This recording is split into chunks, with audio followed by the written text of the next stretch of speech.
a lot of good skill players, so offense has got to grind it out, use some clock, and we got to score some points. Hey, David, that quarterback, number 1, and the running back, number 7, look lightning fast on film. It's going to be a chore tonight to try to contain them, huh? It is. Like I said, they're very athletic, but it's something that we haven't seen all year. I think the schedule that we played so far has prepared us for this game. All right, David. Well, good luck tonight. John, anything for David? No, good luck, Coach. We'll be watching. I appreciate it. Go Eagles. All right, that's Jeffrey Owens, our own Jeffrey Owens, an LSUA intern with head coach David Perkins. And thank you, Coach Perkins, for making yourself available pregame. That is always special for us. I mean, it's new for us. We've not really been able to talk to anybody pregame. And, John, we were talking about it. You had a chance to look at the film with Opelousas Catholic, and he said athletic, but, I mean, that's kind of an understatement, huh? Yeah, I mean, you've got a quarterback that's mobile.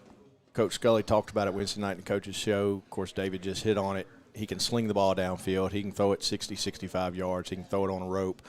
He's got an arm, signed D1, play ball at UL baseball, and you've got some really good skill players that are lightning fast and make good moves. And defense is gonna have to step it up tonight for sure and play like they've been playing all year because they've been playing so well. Yeah, and they have. That has been the cornerstone for this Menard Eagles football team is the defense. We've actually, even though we've lost 2 games, both of those games the defense kept us in it for most of the game. The second loss was turnovers that occurred with pick sixes, but we just couldn't recover from that. And then St.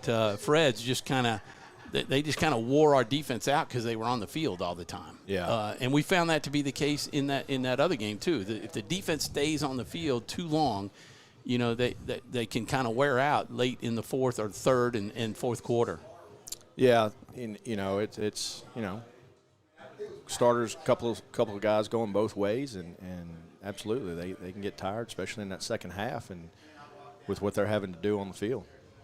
So tonight we're going to be keeping an eye on several scores and try to run through. I'm gonna look them up and kind of tell you, but certainly we're going to be keeping an eye on the Ash game tonight. It is homecoming over at Ash. It's also homecoming at Pineville High School. Tioga's trying to go 5-0? Yeah, that's going to be season. A big one at Tioga with Gina Giants coming in.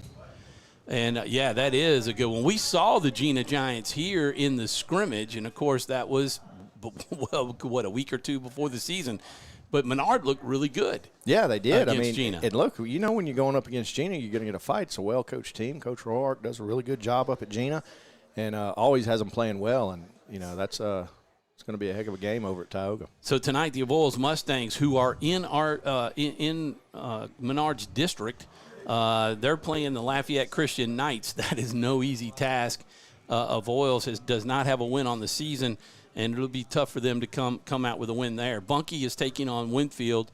DeRitter at Marksville. Sicily Island at St. Fred's. We know that. That was our first game. Vidalia versus Faraday. Buckeye versus Grant. That ought to be a good one. Gina and Tioga, as John just talked about. Green Oaks at Ash. Of course, this game, Northwood Lean at North Central. Peabody at Washington Marion. The War Horses having a really good season. Jonesboro Hodge is at Pineville. Homecoming there. Leesville is hosting the Opelousas Tigers. So, what was it? 2 weeks ago, we had the whole town of Natchitoches, here with Natchitoches Central playing at Ash. And then you had St. Mary's here. Well, now you have in central Louisiana area, you've got the Opelousas schools in central Louisiana as the Tigers, the public school, high school, are in Leesville, just about 45, 50 minutes away.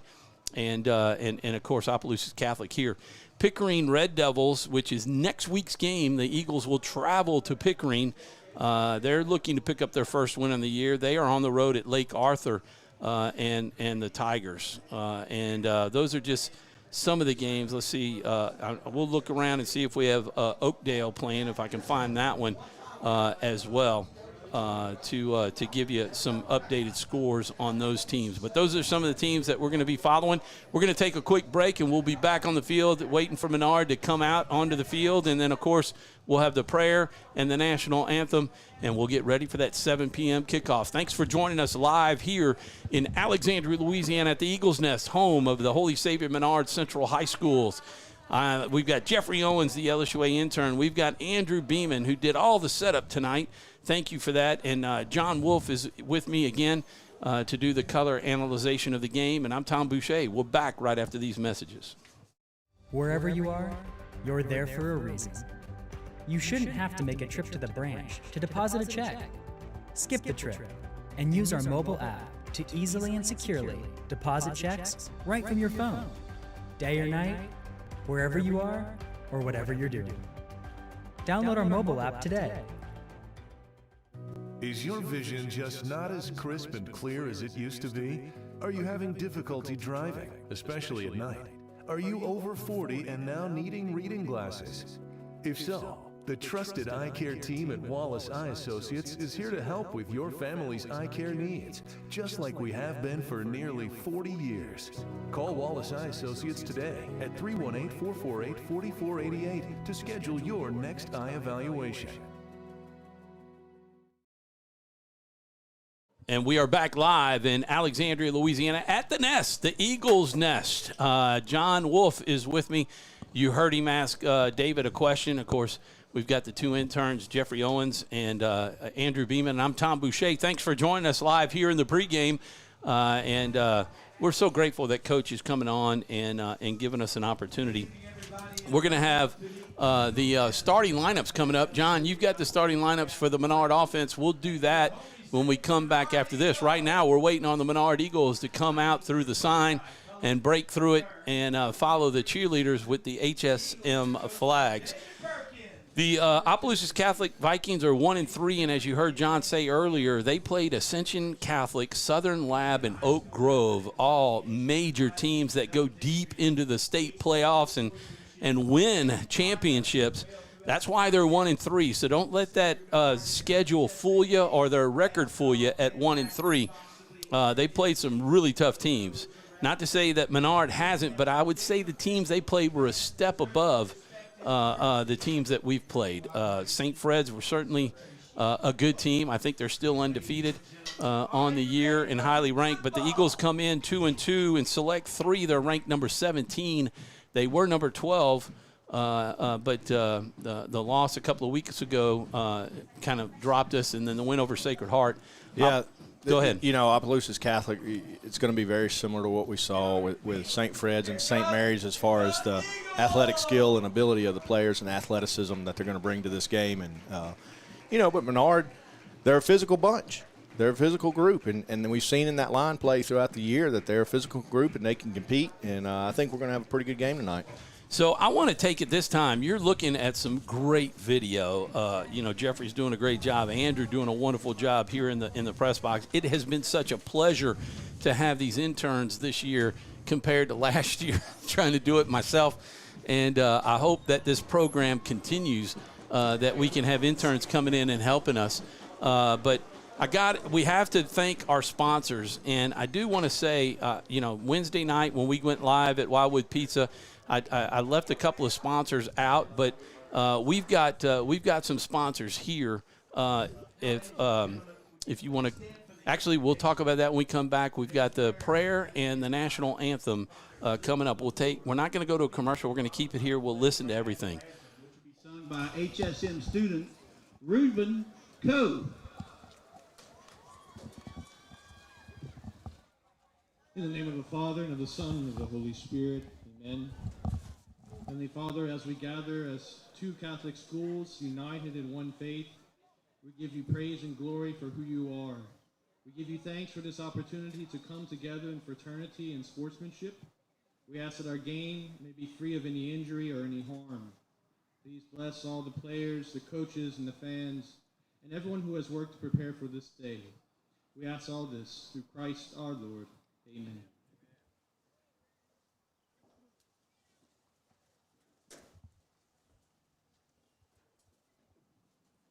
Oh, say,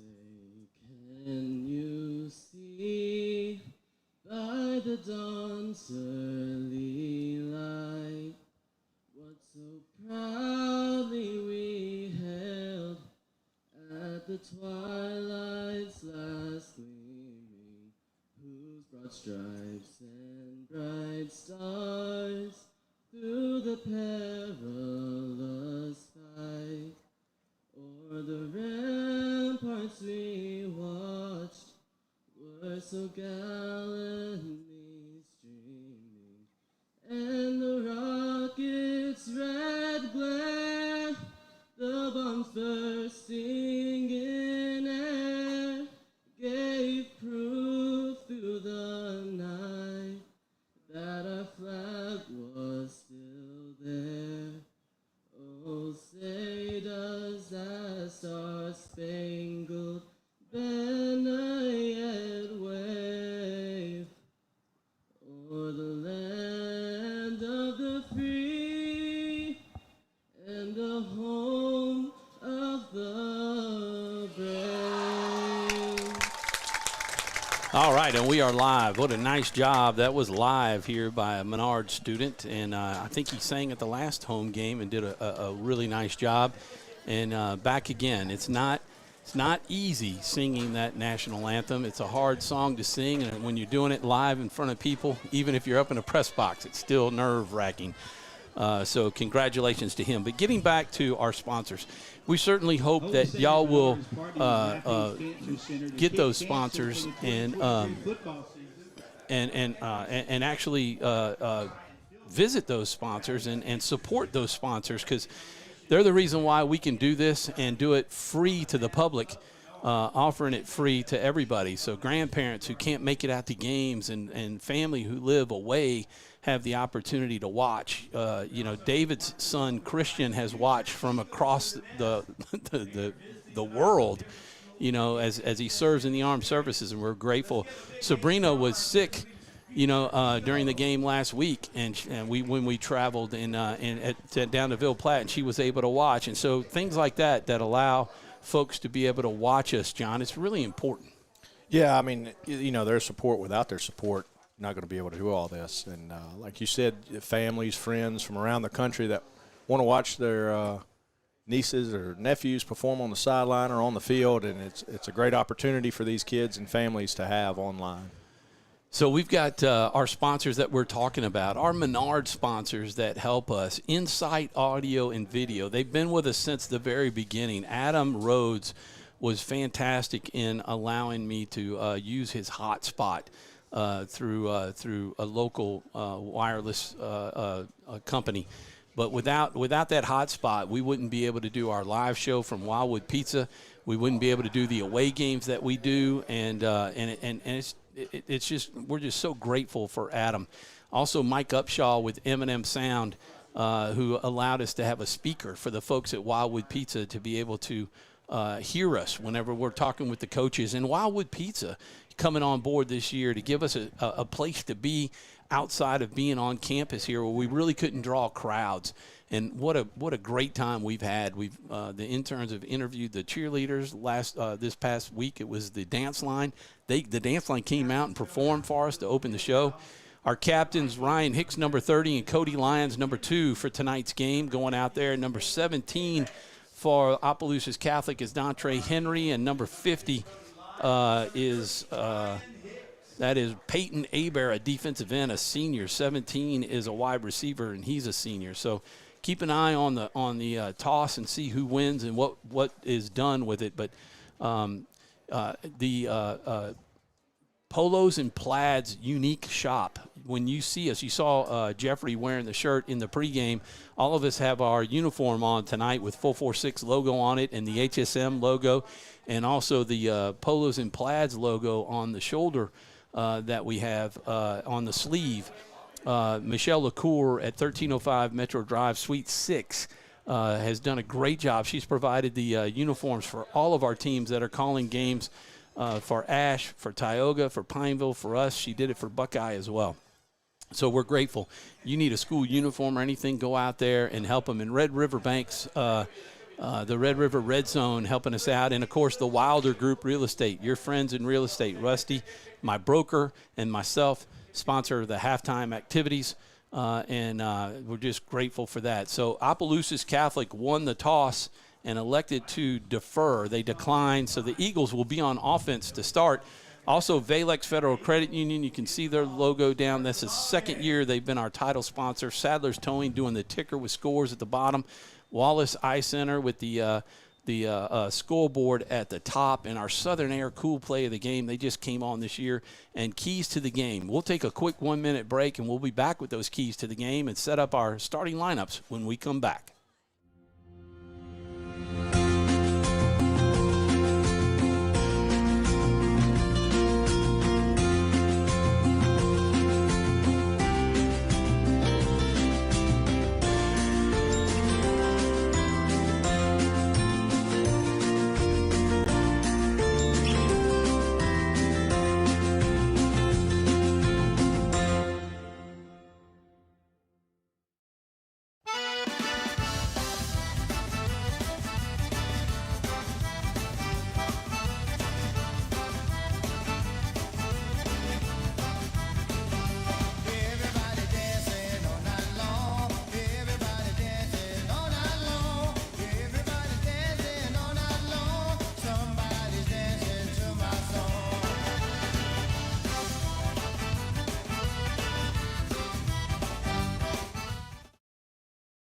All right, and we're back for the kickoff live at the Eagles Nest in Alexander, Louisiana.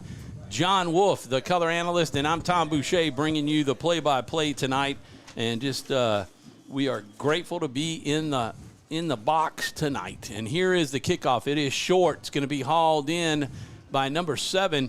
Jaden Williams taking it in at about the 20 and getting about 15, 16 yards.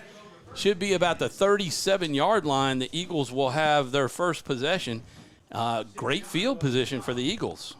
Yeah, continuation, like Coach said it in the coaches show all year, pretty good field position to start from, and right here at the 37, 1st and 10. So quickly set the stage for the offensive line, John, while they come up. I think you're going to see 69 Lane Evans at center, 66 Jack Roy at left guard, 77 Cooper Brown at right guard, 63 Gage Oger at right tackle, and left tackle 65 Hunter Vaughn. And we'll set up. Here's the first play. Vaughn is in the shotgun. He gives it to Aiden Moran, and the defense is on top. They'll lose a yard, and it'll set up the second down and 11 from the Eagle 36-yard line. John, you have the rest of it? Yeah, you got number 3, Jake Vaughn at quarterback, number 13, Aiden Moran at running back. You'll see 29, Carter Marcantel at running back, number 2, Cody Lyons at wide receiver. You'll see number 5, Jordan Wright at wide receiver. Sometimes we'll see number 12, Gavin Hilton, and number 7, Jaden Williams at wide receiver. And we will also see at times 33, Cooper Scott at running back. And number 1, Matt Kirk at tight end, who you see on the near side. He was lined up on the line. Vaughn is going to be sacked. He's got to get rid of it. He was outside of the box, and he could have thrown it to the sideline, but they blitzed in. And a nice job by number 55 to come down and take him down for a huge loss. That was Jacob Cipriano, the linebacker, a junior, who took Vaughn down at about the 23-yard line. That is a big loss of 5-10, about 14 yards, and we got a third down and extremely long.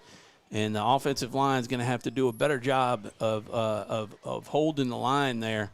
Lane Evans has his hands full. They're going to run it and pick up a small amount of yardage, and Ryan Hicks is going to be responsible for flipping the field, John.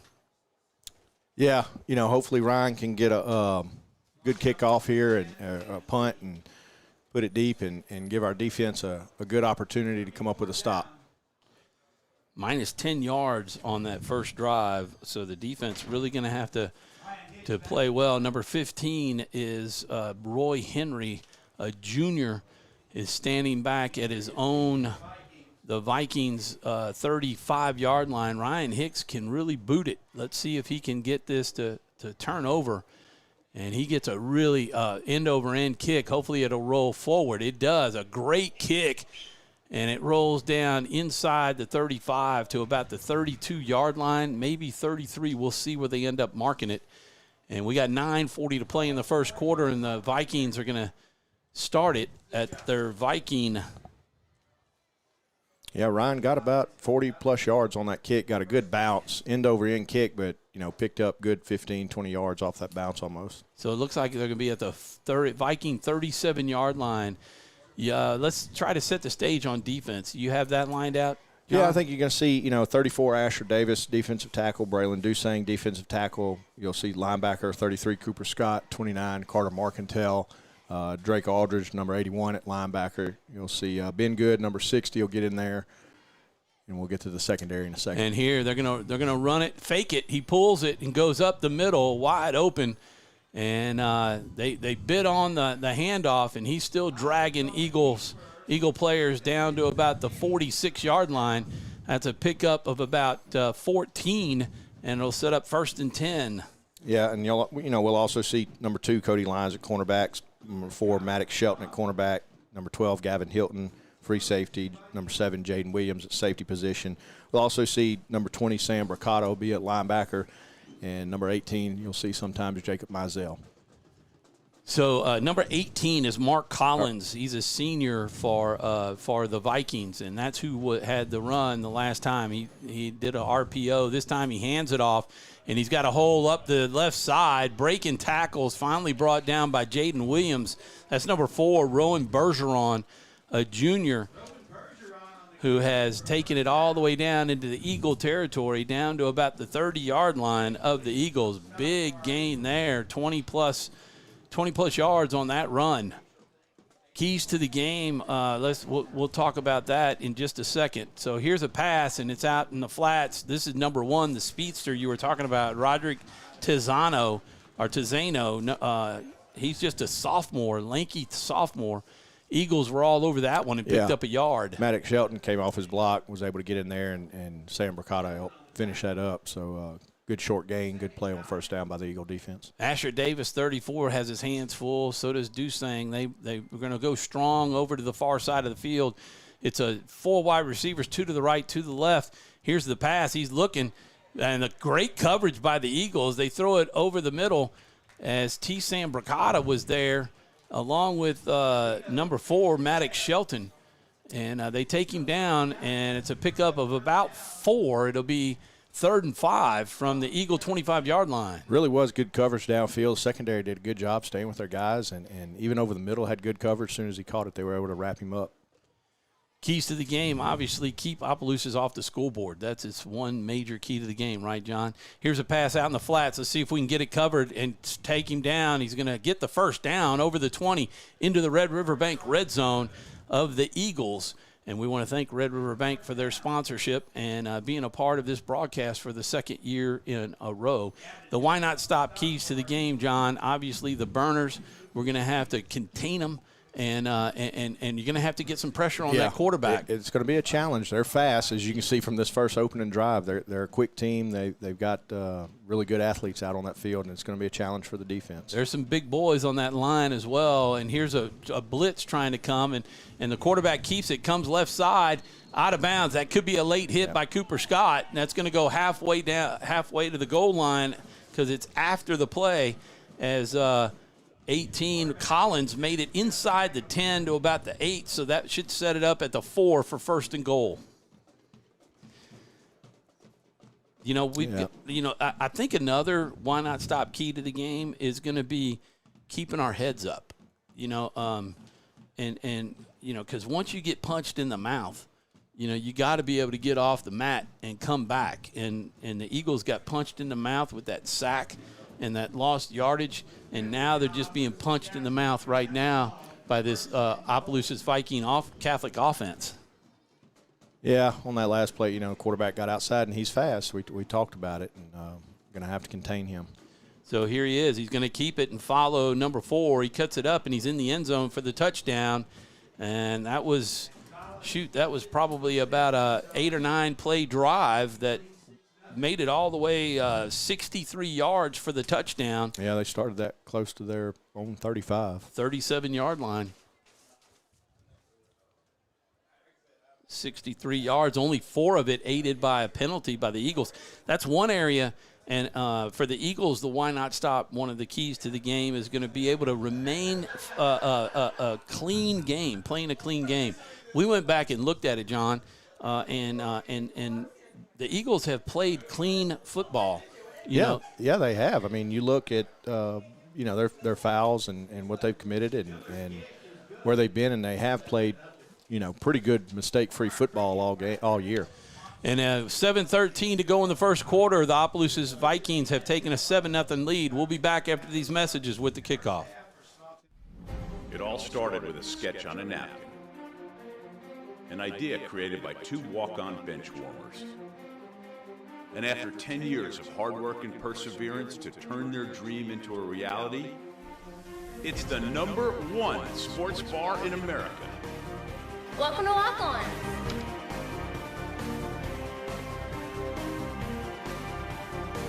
Walk-ons, because everyone needs a little playing time. Time for our red, white, and cool summer event at Southern Air Heating, Cooling, and Plumbing. Right now, you can save on a new energy saving system. No money down, 0% interest, and no payments till June 2024. Call Southern Air Heating, Cooling, and Plumbing or visit us online. I'm back. And we're back live. Here's the kickoff. Again, it's going to be short. Got to run up and get it. They'll haul it in, drop it, pick it back up, and only get about 5 yards out to about the 25-yard line. And that's what we were talking about. Everything's got to be clean. And instead of getting a bigger return, that was Ryan Hicks, by the way. There was a little bit, I don't know, we talked about it on the air, but the coaches did talk about putting Ryan Hicks out there, not just up front, but in the back to be able to run the ball because he's the fastest guy on the team. He is. I was informed he ran a 4.49 on the laser, and he's got some wheels. So the Eagles need a better showing on this drive right here. First and on their second drive, 1st and 10 from the Menard 20-yard line. And Carter Marcantel goes in motion, and they're looking for the pitch. But Jake Vaughn takes it off. Boy, he just got tripped up. He had some green in front of him, and he's going to pick up. They're going to give him only about a yard. And maybe 2 yards there. We'll call it 2nd down and 8. Yeah, he had a little hole there on the right side and hit it, and unfortunately that linebacker, they kind of met one another, and Jake had to cut it back and just got tripped up just a little bit. Trying to send an update over to Chuck Perkins for that Sadler's Towing ticker down there. You can keep your eye on that for updates from the Ash game and the Pineville game and the Tioga game. And Vaughn keeps it, and another small gain setting up, picks up maybe 2.5. We're going to call it 3rd down and 6 for the Eagles. They got to get to the 35-yard line. They need some kind of drive here. They need to move the chains a couple of times at least to give the defense a little bit of a rest. 6:07 to go, and if I were David, I would tell them to take their time and let it roll down to the 6-minute mark so that we can take a break. But they're going to go ahead and play it. Aiden Moran going to pick up the 1st down as he breaks a tackle all the way out to about the 26-yard line, and that was a nice run by Aiden. Yeah, a little counter right there. Starts off to the left, countered it back, cut it back to the right, had a good hole on the right side and was able to get up into the linebackers. And you give Aiden a little bit of room like that, he'll make you pay as we come to the 6-minute water break. Now, okay, there we go. So we're going to take a break. We'll be back with 5:52 to go. Opelousas Catholic leads at 7-0 here at the Nest.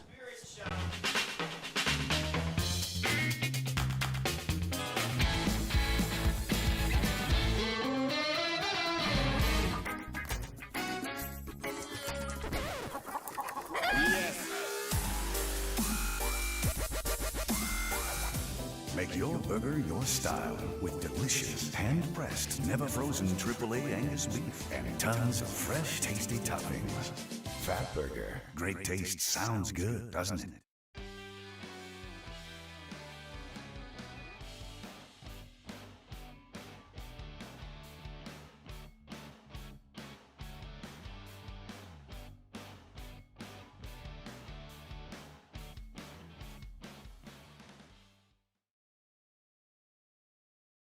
And we're back live. 5:52 to go in the first quarter. 7-0 Vikings over the Eagles, and the Eagles just got their first down, and they have 1st and 10 from their own 36-yard line. The ball on the ground. Jake picks it up. Vaughn will make his way forward and fall forward and pick up about 2, and that's how we started out this series with a 2-yard pickup by Vaughn.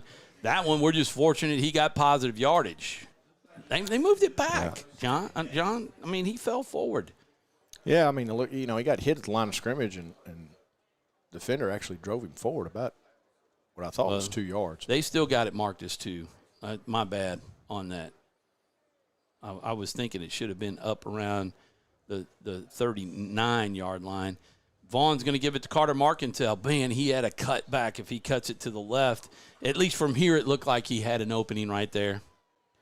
Yeah, it's always easy to see from the eye in the sky sometimes on TV or in the stands, but when you're down there and got the helmet on, it's a little different. It is a little different, man. You got to have eyes on the side and back of your head, but even then it'd be covered by the helmet. The Eagles in their green jerseys tonight with white numbers and white pants and white helmets, and the Vikings of Opelousas Catholic looking like the Minnesota Vikings with their purple pants, white jerseys, and the Viking wing on their purple helmets looking like the Minnesota Vikings. So Rich and is that Gavin Hilton near side, and Gavin's going out into the flats, but the handoff. Yeah, the snap had a problem on the snap exchange. So Lane Evans, number 69, I believe, is Lane. He came in. He's just a sophomore, so a lot of young players there. They're going to move it to the 40-yard line and set up 4th down and about 7. And Ryan Hicks will be called on to move this one. And, we saw last week at Sacred Heart, Menard, the offense was in the shotgun a lot. And so sometimes going under center can be a little bit a different norm than what you might be a little used to. We started this at the 25, didn't we? He picked it up. He only got about 5 yards. Yeah, 25-yard line. So 15 yards on the drive. Oh, wrong. It was at the 20-yard line where we started. So 20 yards on the drive. So here's the punt, and it is got a little bit of a spiral, going to come down, and, boy, it was right next to a Viking. I wish it would have hit him. And instead it's going to roll. That's a good thing that the Eagles have their kick return defense down there to keep them from catching it and being able to run it. I think that is a huge key for the special teams tonight, to keep those guys from being able to catch and run and let that ball roll. Yeah, when you get a high punt with a lot of hang time from your punter, it gives your gunners and guys a chance to get down there to cover that kick. So it looks like it's set up at about the Viking 29-yard line. That is better field position for the Eagle defense than the last time. It was at the Viking 37. So back it up about 8 yards for this drive. But unfortunately, last drive the Vikings took it all 63 yards. They'll have to go 71 yards now to get a touchdown. 3:17 to play in the first quarter. The handoff is up the middle. The Eagles have this one defensed very well, as Asher Davis was actually in on that tackle along with Dusang, and I'm not sure the linebacker, probably Cooper Scott, number 33, it looks like, was in on that tackle. Yeah, number 34, Asher Davis, got in there and disrupted that flow with from the running back and caused a delay there. Only a 2-yard gain, setting up 2nd and 9, and they're going to look to throw. Looking over the middle, he's got the slant pattern, and it is in the hands of number 10. That is Beckett Boyd, the senior wide receiver, but he was hit by Carson Harrison, huh? Yeah, it was Carson Harrison playing out there, number 14 at cornerback, and receiver was open for a minute, a little high throw. Carson made a good defense, good play on the receiver, wrap him up and make sure he didn't catch that ball. Carson, battling a little bit of a hamstring tweak in the beginning of the season, is now back and pretty much at full strength. There's a pass, and it's complete. Boy, that missed tackle is huge because it would have set up 4th down, but we couldn't get him down. That was Maddox Shelton with the missed tackle at about the 34, and they pick up the first down. And it's 1st and 10 from the 40, Viking 40 now. Yeah, just the speed on the short side of the field out there between that hash mark and the sideline, and weren't able to get it closed down. Aldridge able to flush Collins out of the pocket. Now Collins going to take it and run to the right side, and there's a flag on the play. It looks like we've got a hold, which will be huge for the Eagles. It'll back them back about 10 yards back to the Viking 30. But I tell you, I see what the Vikings are doing, whenever Dusang and Aldridge are loaded up on a strong side, I'm sure, Coach Scully and the defense reading something about the offense and the way they set up, they're actually then taking it. It must be Collins being able to read it himself and taking off and going to the opposite side of the field. Yeah, and we see, we're a lot of double teams up front on our defensive line, too, happening, when we bring 3. And just tough sometimes to fill those holes. So to be first down at 20 from the Viking 30-yard line, Eagle defense in perfect position right here to be able to get the ball back for their offense. Going deep down the sideline, wide open, and it's going to be overthrown. Thank goodness somebody got lost on that one. I don't know if that was a zone coverage and Carson just stopped, and Gavin noticed it and hustled over there to be right there by number 22, the intended receiver, Jonathan Gillen, a sophomore. But thank goodness Collins overthrew him. Yeah, we're fortunate we had a lot of air under that ball and gave Gavin a chance to recover and pick that receiver up deep, and it was overthrown.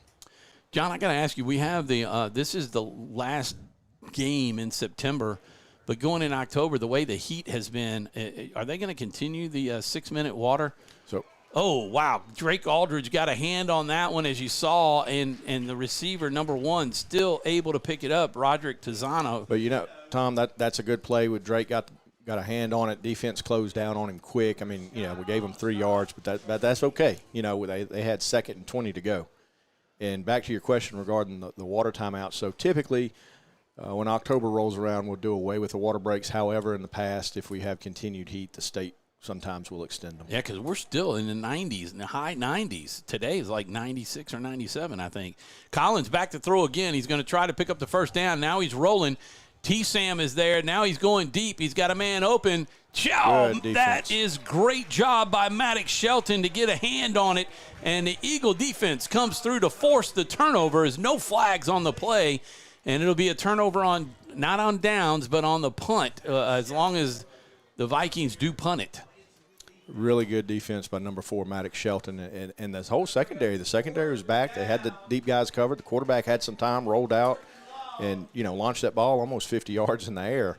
And just a great defensive play. Linebackers did a nice job holding their ground. T-Sam Bracada, number 20, in his position, able to run up and force the throw as Collins saw that there was a potential tackler there. So 1:29 to play in the first quarter. The Eagles trail by 7-0. And that one is off the foot, but it's going to get a good Viking roll all the way down to the Eagle 29-yard line. It's 7-0 with 1:17 to go in the first quarter. We're back right after these messages. Appliance Parts Company in Alexandria has all your major appliance parts needs. We sell parts to all major appliances as well as new appliances, including window units, chest, and upright freezers. Appliance Parts originally opened its doors on Lee Street in 1972, and we're now open at a new location on Memorial Drive to serve you better. Stop by, say hey to our crew, and check out our awesome holiday gifts. Appliance Parts, 2208 Memorial Drive in Alexandria next to Target. Open Monday through Friday, 8 to 5, and Saturday from 9 till 12. And we're back live with 1:17 to go in the first quarter. 7-0 Eagles. Let's see if they can get some offense going here. 2 men in motion. That was not sure that was the design play. That should be a penalty, huh? I think we got away with one. We sure did. No doubt. I mean, but hey, you know what? If we're going to give us 4 yards, we're going to 5 yards. We're going to take it. I mean, Carter Markentel, I think it was Markentel, and Cooper Scott started in motion at the same time and would have run into each other if they'd have kept going. 51 seconds and counting here in the first quarter, and the Eagles trail by 7-0. Vaughn in the shotgun from his 35-yard line. We need 4 yards here, and they're going to give the handoff to Aiden Moran.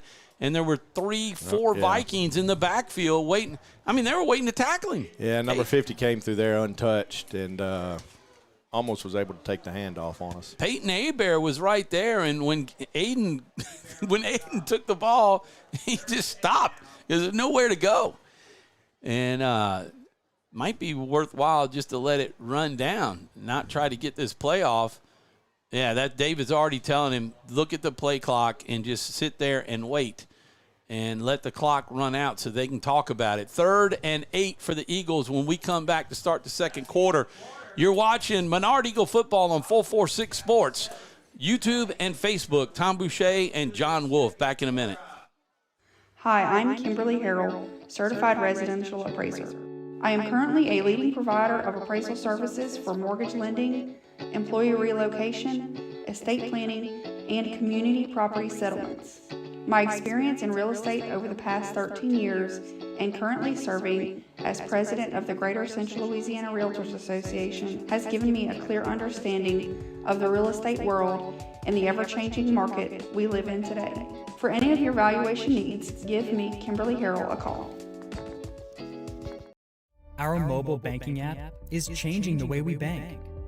Things are getting easier, transactions are getting safer, and you have access 24/7. All the functionality of banking you're used to, made easier to use, anywhere, anytime, and more secure than ever. Simple, seamless, safe. Download our mobile app today.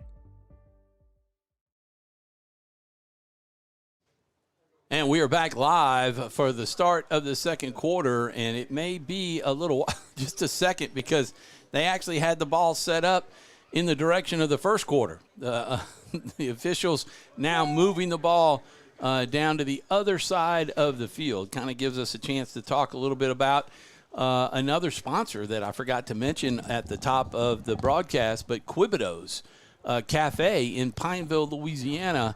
They are the host of our Coach Speak show, which runs at 5 o'clock on Sundays. And John will be representing Menard this week, where we announce the Quibido's player of the game. Vaughn going to keep it on 3rd and 8, and he's going to be stuffed at the line and picked up and just held there until the officials come in. And they maybe picked up a yard or so, and Ryan Hicks is going to be called on again to punt the ball. They get the ball out to about the 33-yard line.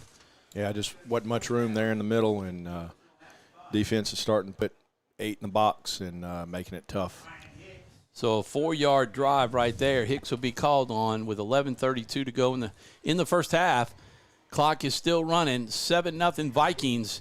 Eagles, the defense has to keep this close to give the offense a chance to find something that works to be able to move this football. Here's Ryan.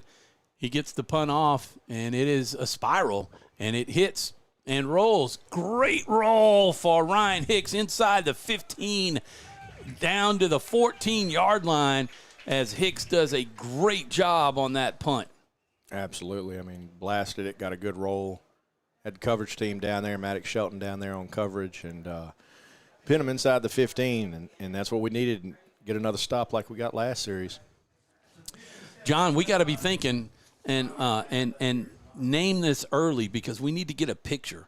And Andrew, remember this, Andrew, because you're going down for the post game, right? So whoever we pick as the for the Southern Air Cool play of the game, we need to get a picture of them. So after the interview, make sure to try to grab a picture. We'll find them on your phone, then you can send it to me. So the Collins looking to throw is a quick slant, and it is caught and big chunk play.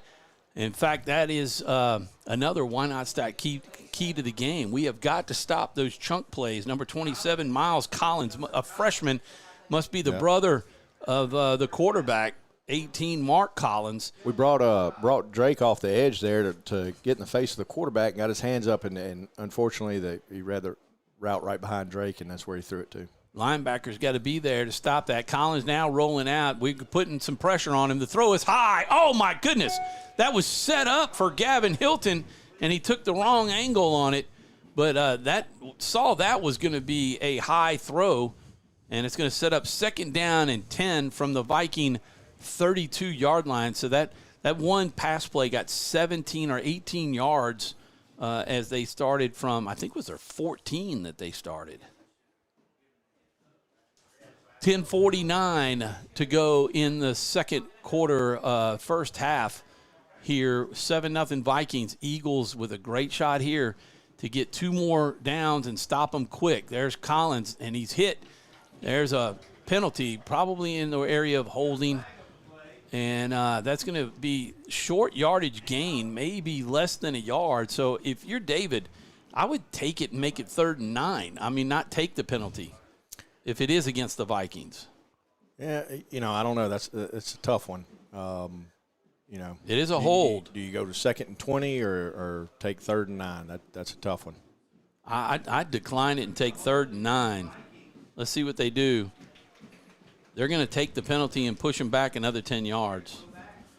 And, they did that the last time. They had the hold, and it set up 2nd down and 20, right? Yeah. And we were able to hold on 2 plays.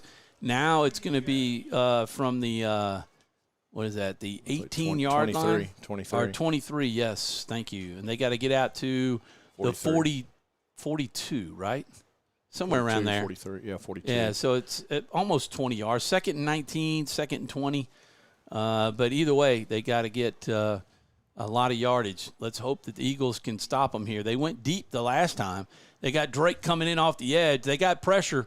They hit the little comeback pass, and nice job by the defense.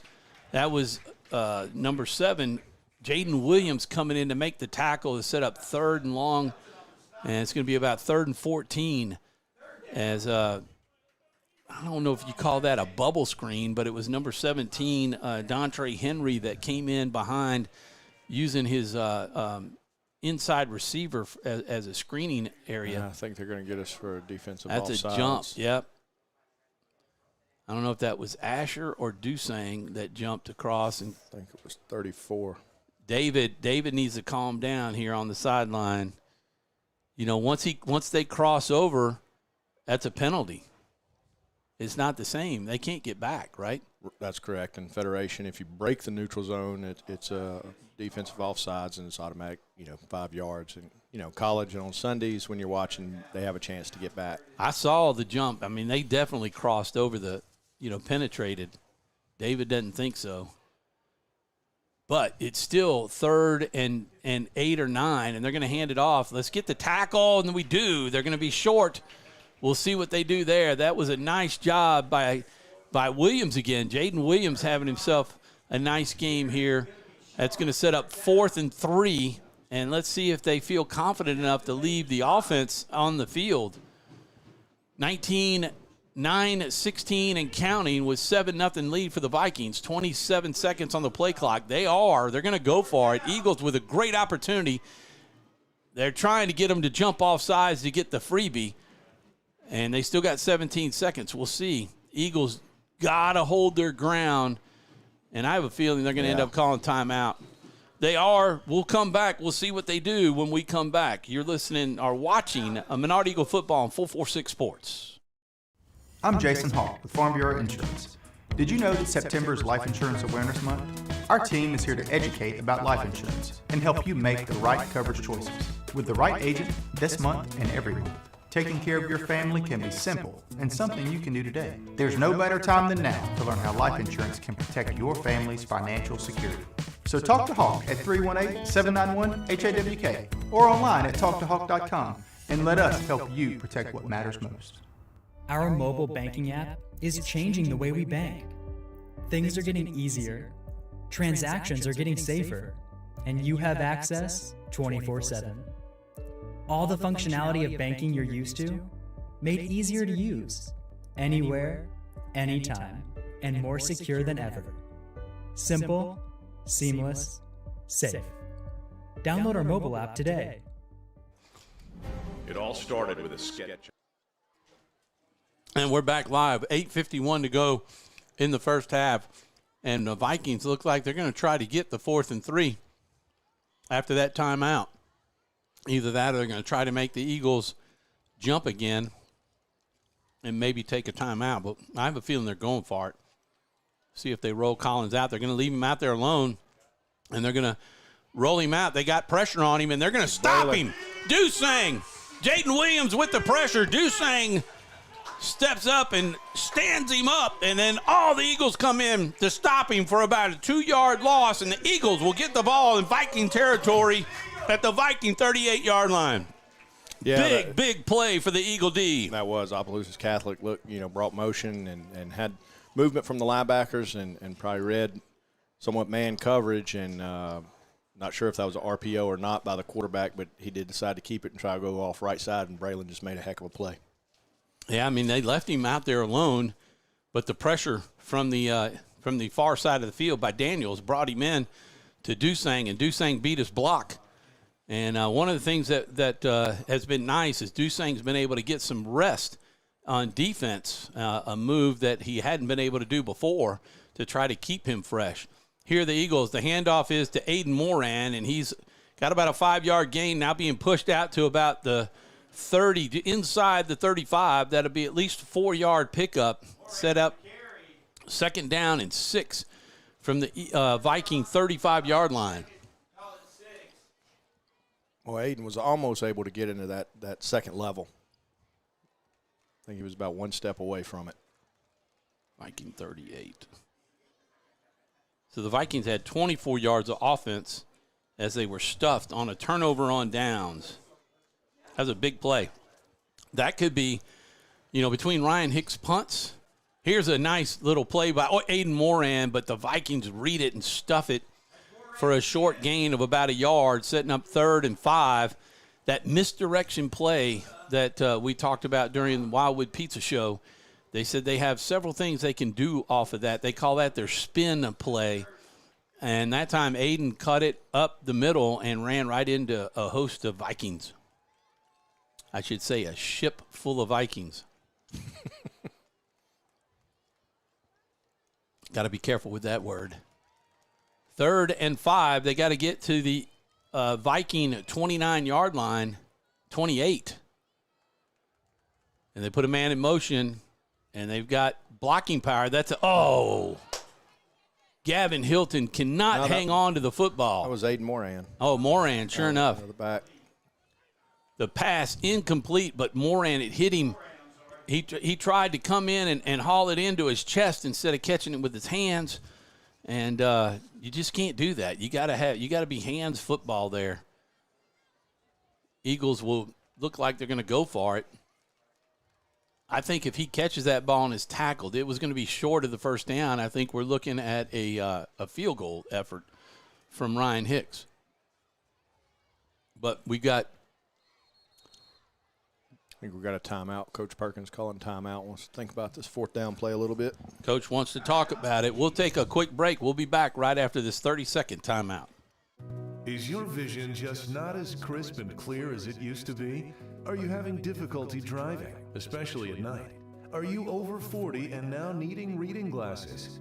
If so, the trusted eye care team at Wallace Eye Associates is here to help with your family's eye care needs, just like we have been for nearly 40 years. Call Wallace Eye Associates today at 318-448-4488 to schedule your next eye evaluation.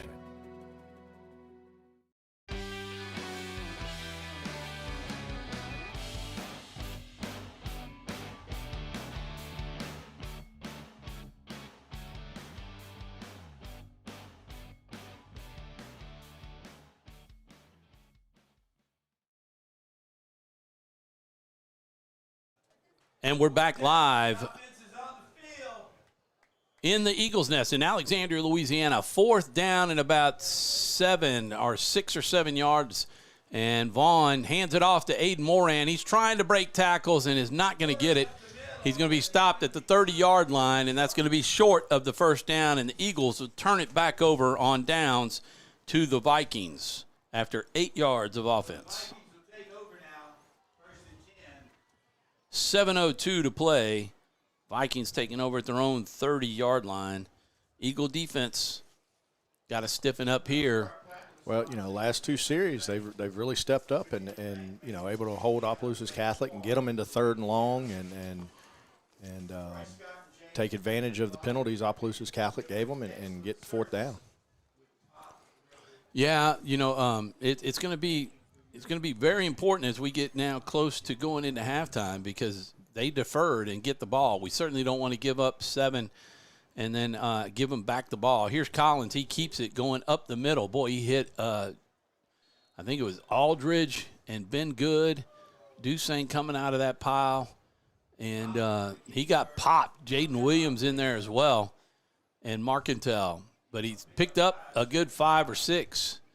We'll call it 5. It'll be 2nd down and 5 from their own 36-yard line. 6:30 to go. We will have one other break at the 6-minute mark.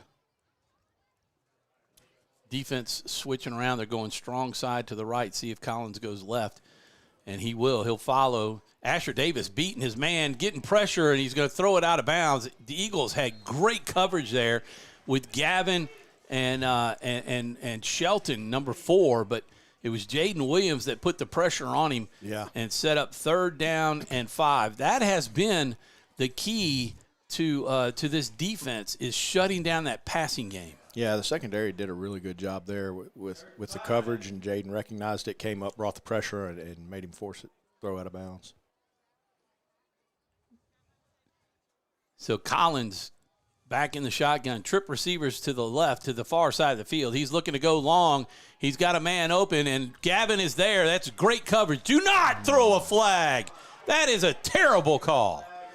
I know I'm not supposed to criticize the officials, but Gavin raised his hand. He was there, and I can't see contact, but I didn't see any contact. It looked like they had enough separation. I'd have to see that on film. I mean, he was step for step with him and turn around facing the ball, and I don't know if, he was pulling on him or what, but couldn't see it from up here. Wow, that is something. And that's going to give him a 1st down. I'll tell you what, that is going to be a 1st down. It's going to take them all the way into Eagle territory as they'll settle at the Eagle 49-yard line. Huge call in the play, and officials just anyway. Look, last night I woke up in the middle of the night, and I thought somebody had a light shining into my backyard, and it was the moon. Look at the moon. We're going to have to get Jeffrey to get a shot of that moon. It is just full as can be. 5:36. I don't know why we didn't take a water break there with the penalty call. And the run up the middle now. The Eagles got to get fired back up and stop this. Now we're going to take the break. We're going to be back. 5:26 to play. Eagles trail 7-0. Going to be vital to stop this drive. Back in a minute. For a lifetime of the best possible vision, look to Wallace Eye Associates, where our tradition of eye care excellence in Cenla spans nearly 40 years.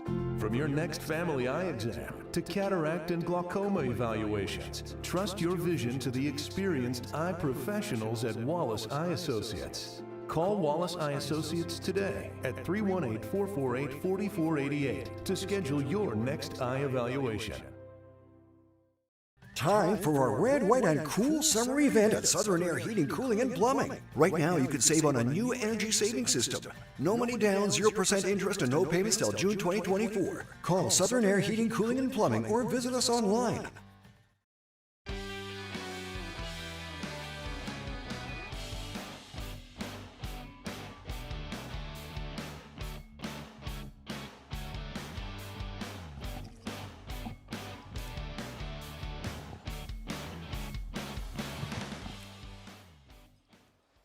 And we're back live. Let's go to the camera. There's the shot of the moon that I was talking about. Good shot, Jeffrey. Come on back, and then get back down onto the on the crowd. Not crowd, but the game. 5:26. I don't know who it was, but there was some tailgating going on. Here's a 2nd down and 1 over the middle shot, and that is overthrown. Cody Lyons was right there. Great defense. Overthrew Cody too, but Cody was in position to make the catch. So 3rd and a yard, and this is definitely 2-down territory for the Vikings unless the Eagles can sack them or make a tackle for a loss. But I'm not sure who brought up some of the food, a little bit of food for us up here. But there's some chicken little nuggets, and I've been into it thinking it was here's the play. Here's that fake handoff. The short throw, he's going to be nailed, but it's going to be enough for the 1st down, as Maddox Shelton was there to tackle Miles Collins. Yeah, good play by Maddox, come off his coverage and pick him up out of the backfield and limit that play. They did get a 1st down, but he did limit yardage that kid could have got.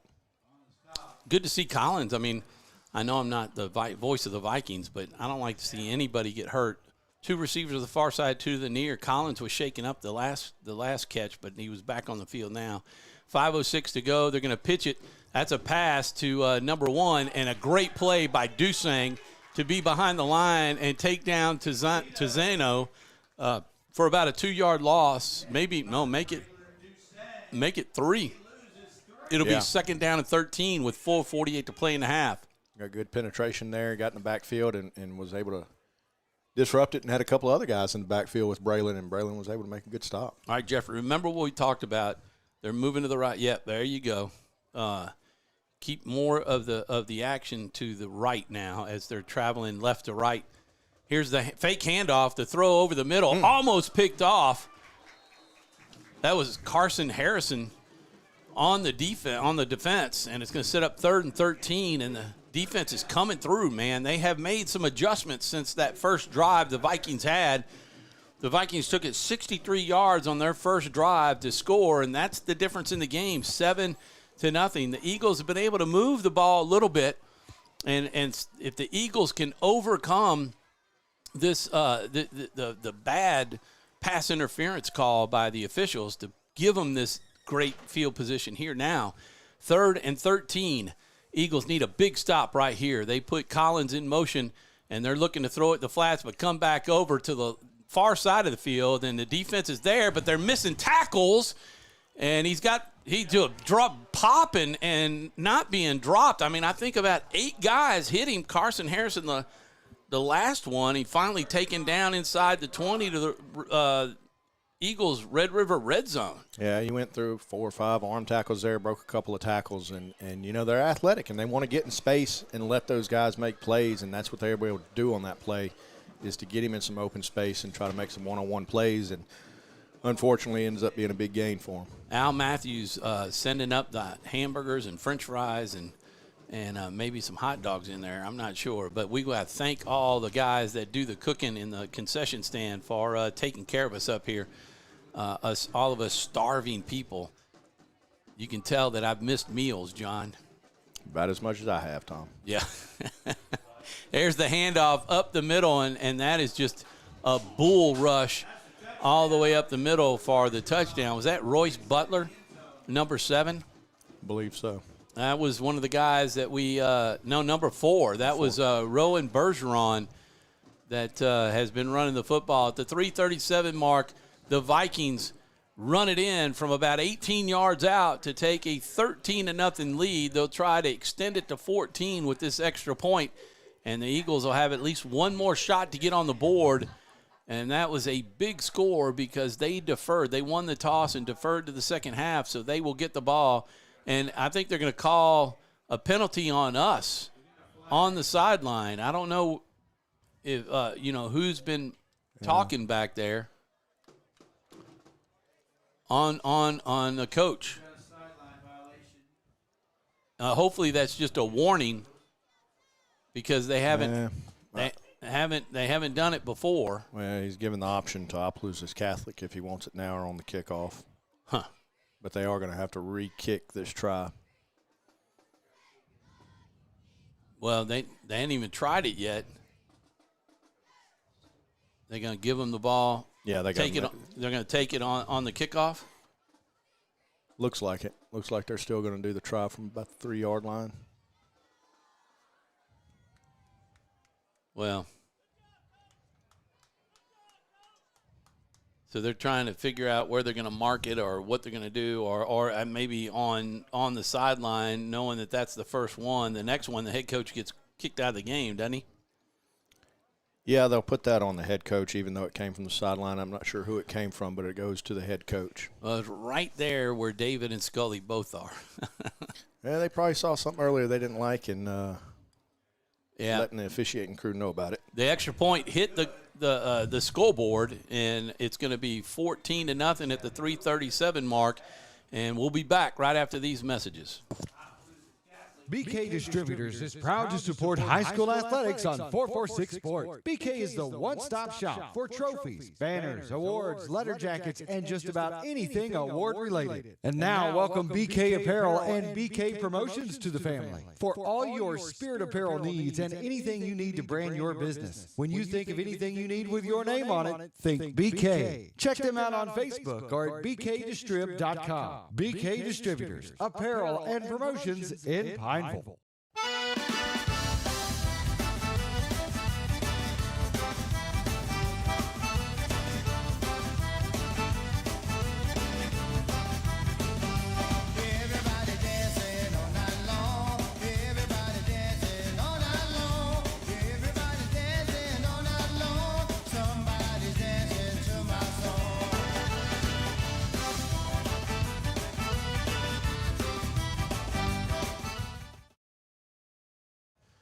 And we're back live at the Eagles Nest as we are seeing the ramifications of that last flag before the extra point kick as the football will be moved to the 45-yard line. So they got to move it. And they're going to move it up 45. Another. Well, we're getting there. We need 5 more. 5 more. Doesn't look like the crew is really aware of everything. They keep looking at the sidelines wondering. But if the original kickoff's from the 40, right? It goes to go 45. 15, it should be the 45. Yep, right there. Of course, we don't know. I don't know who the officials are, but it could be somebody new that's holding the football and just kind of learning in their first year. So, we. We're grateful that, 20 plus people signed up to be officials this year. So we'll see how they handle this. If they're going to pooch it or just try to kick it in the end zone. Look like they might onside. No, there's the kick. It's going to be hauled in at the 5, and coming up, that's Maddox Shelton trying to break it, and he's going to be outside of the 20. That's going to be about a 16-yard return to the Eagle 21.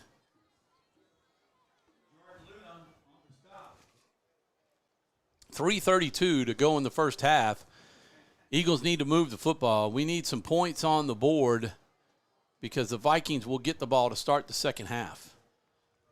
In the first half, John, you've got a couple of plays. The defense made a couple of plays. They did, and they let a couple of big plays go. If you take the big plays out and take that DPI call out, defense has been playing really good football this first half.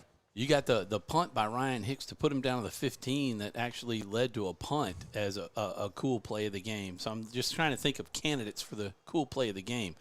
Here is Vaughn. He's going to keep it. He's going to try to get to the outside. Breaks the tackle. Oh, my goodness. Oh, that should be a penalty right there. All that extra stuff, on top of him, that's ridiculous. Number 79 will get the flag as they pull it on him. That's Joshua DeVille, the senior offensive lineman, had a beautiful tackle, and if would have left it at that, it would have been fine, but he tried to celebrate by digging Vaughn into the ground even further. Yeah, so they'll tack 15 on this and Let's bring that out to about the 38-yard line. See if we can take advantage of that as Vikings took advantage of our 15-yard penalty, although that was a real penalty. 3:24 to play in the half, 14-0 Vikings over the Eagles. You got a little less than 3.5 minutes here. Menard has time to move this ball downfield and try to get some points on the board here and see what they can do. They can. We haven't really tried to catch them, through we thrown that one pass and Gavin dropped the ball. No more, Aiden dropped the ball. The handoff is fake. There's a slant pattern caught by Rich. Jordan got the ball for a first down. That's going to be a gain of about 11. They're going to mark it at the Eagle 48. He was at the 49. But a first down. That was a nice throw by Vaughn in the slant. Threw it early. Just nicely done. Kirk and I'm not sure who that is. That Cutter Knowles, number 10. They hand the ball off to Marcantel, and he's going to lose about a yard. There's some extracurricular activity, and that'll be another 15 yards as a penalty should go against Braylon Harris, a junior linebacker who was just riding Cutter Knowles all the way back with some extracurricular activity. So hopefully the Eagles will get 15 more, and they'll be in Viking territory with 2:40 to play in the half. They trail by 14, and getting 7 here would be big. See. Personal foul on the defense. Yeah, Cutter Knowles didn't do anything back. It'll be first down as they go 15 yards. It should be about the 37-yard line. And that's where it will be. So the Eagles getting a couple of good calls there. They were real calls, should have been called, and they were. So we got a timeout by Opelousas Catholic. Let's keep it here and just turn up a little bit of the music, and we'll take a quick break for us. We'll just turn the music on, let Jeffrey get a couple of shots of the crowd and everything else while we're doing it. While he gets a shot, let's show the scoreboard, and then take it back to Jeffrey.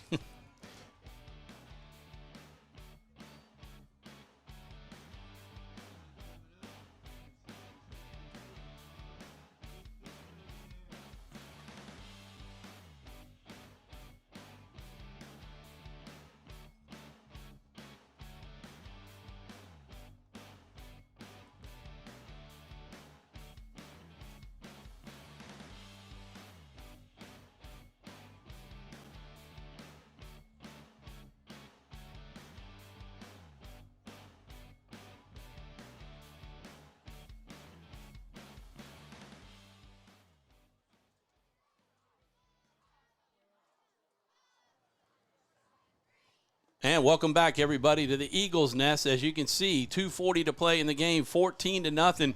Eagles with a second down, looking to throw, get rid of it, and nice job by Vaughn to throw it out of bounds. That'll set up a 3rd and 10, I believe.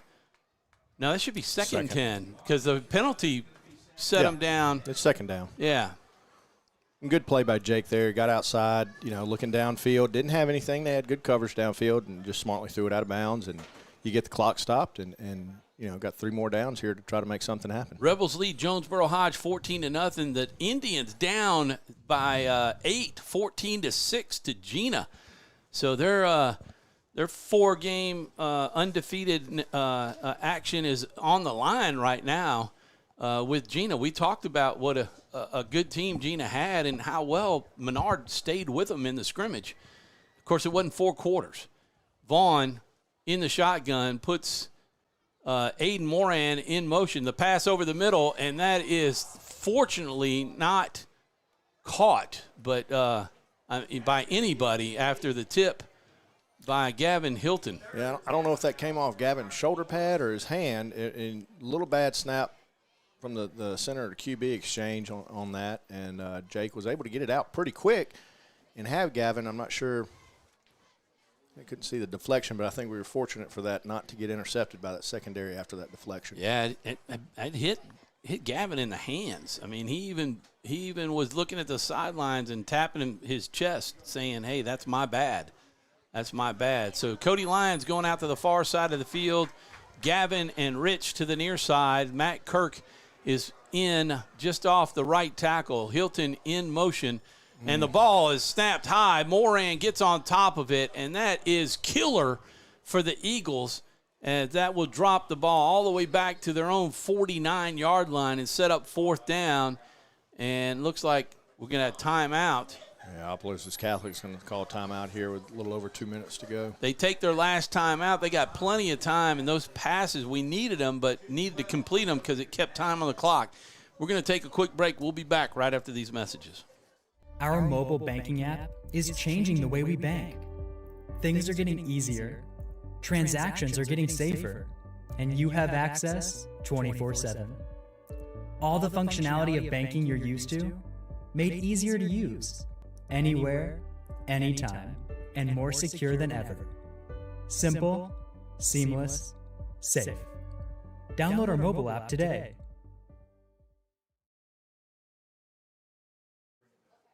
And we're back live at the Eagles Nest. Ryan Hicks standing at his own 34-yard line. And the snap needs to be a good one. His brother is snapping to him. And there it is. That was a beautiful kick. It turns over. Fair catch. Fumbled. Oh, we needed to be there. He's able to corral it back there at about the 7-yard line, 8-yard line. And the Eagles had a shot there as Royce Butler, it looks like, dropped the ball. And it looks like the Eagles just kind of pulled up and waited. I know you don't want to crowd him too much. You get a penalty for interference, but you still got to get a little bit closer than that before you pull up. Yeah, I mean, the ball was well kicked, obviously, and he made it a fair catch. And, sometimes you realize that, they could have went behind him there, and the receiver misplayed it a little bit and tried to turn on it, and that's what caused that bobble. Viking 8-yard line.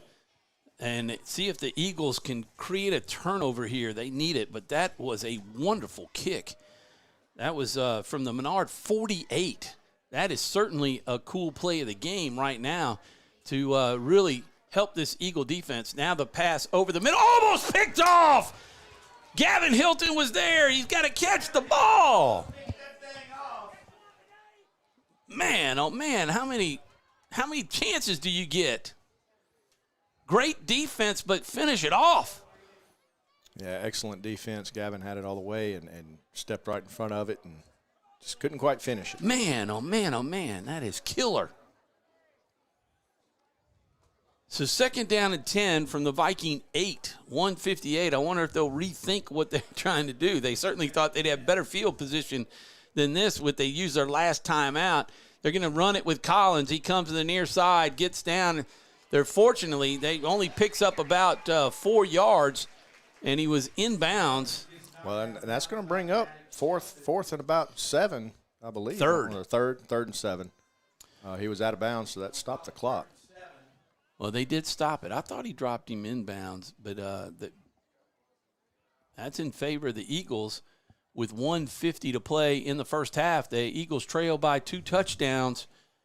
And 2 extra points, 14-0. Let's see if the Eagles, I don't think they're going to pass in this. They're going to look, though. They're looking. He's looking deep. He's got somebody wide open on the sidelines. They are gashing that as Drake Aldridge was in, it looked like a little bit of a zone, but our cornerbacks didn't come up. You had Cody and Carson out there covering the same person. Yeah, they're playing too deep, and Drake had to underneath, and the receiver got behind him, and the secondary's got to step up there. That was Dontre Henry, number 17, with the reception out to the Viking 27-yard line. So they've got 1:42 to go. He went out of bounds, looking to throw. They're going to go deep, and he's outraced him and caught. And that's going to be a touchdown as Carson Harrison let him go by, and then he couldn't win the foot race. That was the speedster you were talking about, number 1. To Zeno, and that was from the 32-yard line. Yeah, he's their burner, and he can run. 68-yard TD.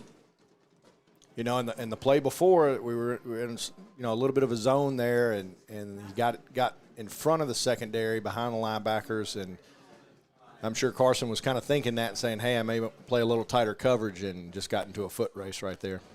1:32 to play in the half as the Vikings put 7 more on the board with that huge chunk play. They finish off a 92-yard drive after Hicks pinned them at the 8 with a great punt.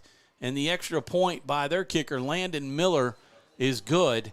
So finish that off. 2 touchdowns in the quarter makes it 21-0, and they will kick off to the Eagles. We'll be back with the kickoff right after this. Appliance Parts Company in Alexandria has all your major appliance parts needs. We sell parts to all major appliances as well as new appliances, including window units, chest, and upright freezers. Appliance Parts originally opened its doors on Lee Street in 1972, and we're now open at a new location on Memorial Drive to serve you better. Stop by, say hey to our crew, and check out our awesome holiday gifts. Appliance Parts, 2208 Memorial Drive in Alexandria next to Target. Open Monday through Friday, 8 to 5. Time for our red, white, and cool summer event at Southern Air Heating, Cooling, and Plumbing. Right now, you can save on a new energy saving system. No money down, 0% interest, and no payments till June 2024. Call Southern Air Heating, Cooling, and Plumbing or visit us online. Yep. And we are back live at the Eagles Nest. Great job by Jeffrey and Andrew. Don't forget, we got the shot of the scoreboard if Jeffrey's getting some other shots for us. Here's the kick coming up to haul it in at the 22, taking it in.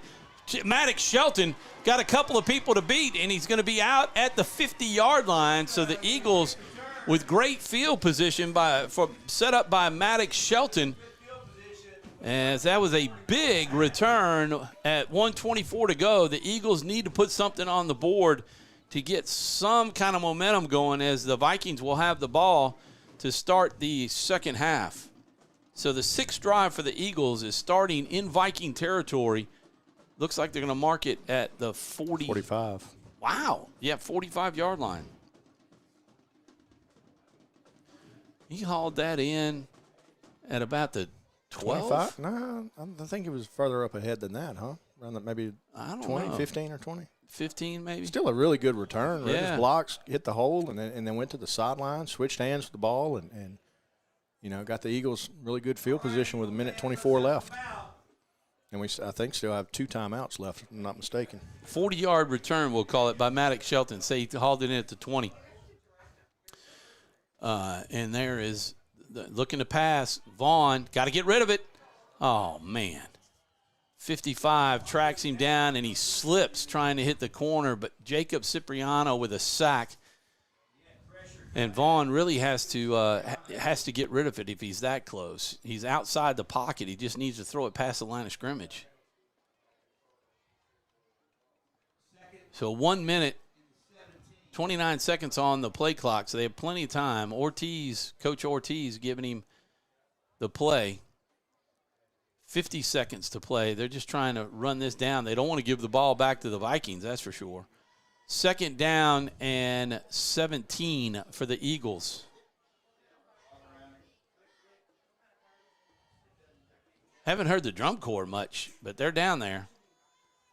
Vaughn with the handoff to Aiden Moran, and he was trying to break free of the grasp of John Parker Trahan, and that may be it. I think the Eagles are going to just sit on it and take it to the field house to talk about it for halftime. So they're going to let the clock run out. The Eagles are going to walk off, and that half is going to be over, and the Vikings will be 21-0. They lead the Eagles as we go to halftime. We're going to take about a 3-minute break or more, and we'll come back with the Wilder Group Real Estate halftime, and we'll have it set up for the Eaglettes, who will dance, and we'll see what Opelousas does as well. Back with the halftime right after these messages.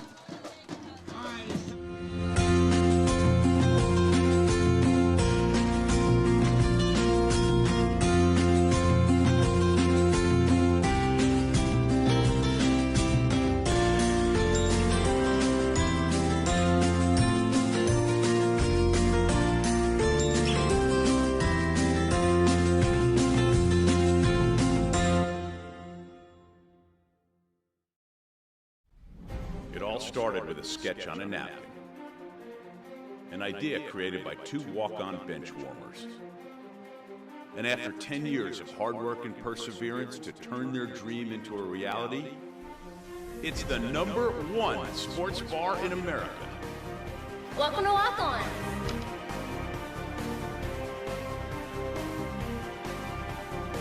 Walk-ons, because everyone needs a little playing time.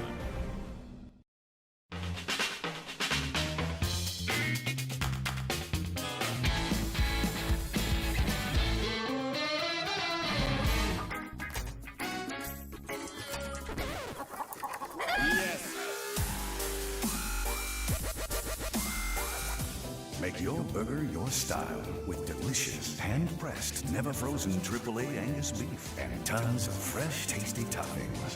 Fat Burger. Great taste.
And now for your halftime entertainment, the Golden Eaglettes of Holy Savior Menard.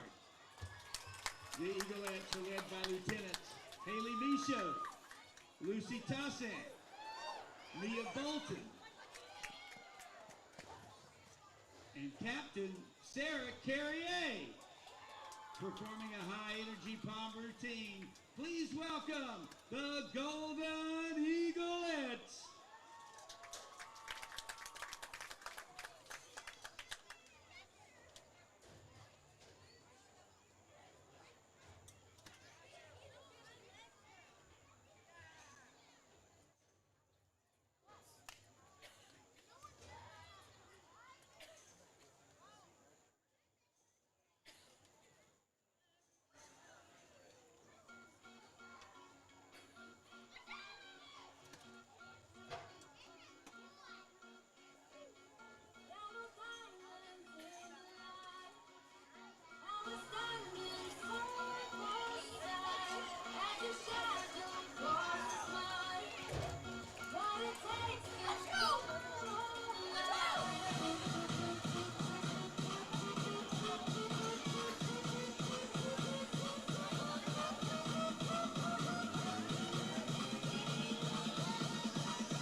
Hi, I'm Kimberly Harrell, Certified Residential Appraiser. I am currently a leading provider of appraisal services for mortgage lending, employee relocation, estate planning, and community property settlements.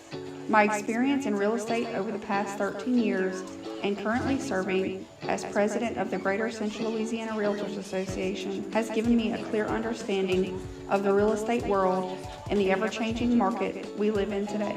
For any of your valuation needs, give me, Kimberly Harrell, a call. Time for our red, white, and cool summer event at Southern Air Heating, Cooling, and Plumbing. Right now, you can save on a new energy saving system. No money down, 0% interest, and no payments till June 2024. Call Southern Air Heating, Cooling, and Plumbing or visit us online.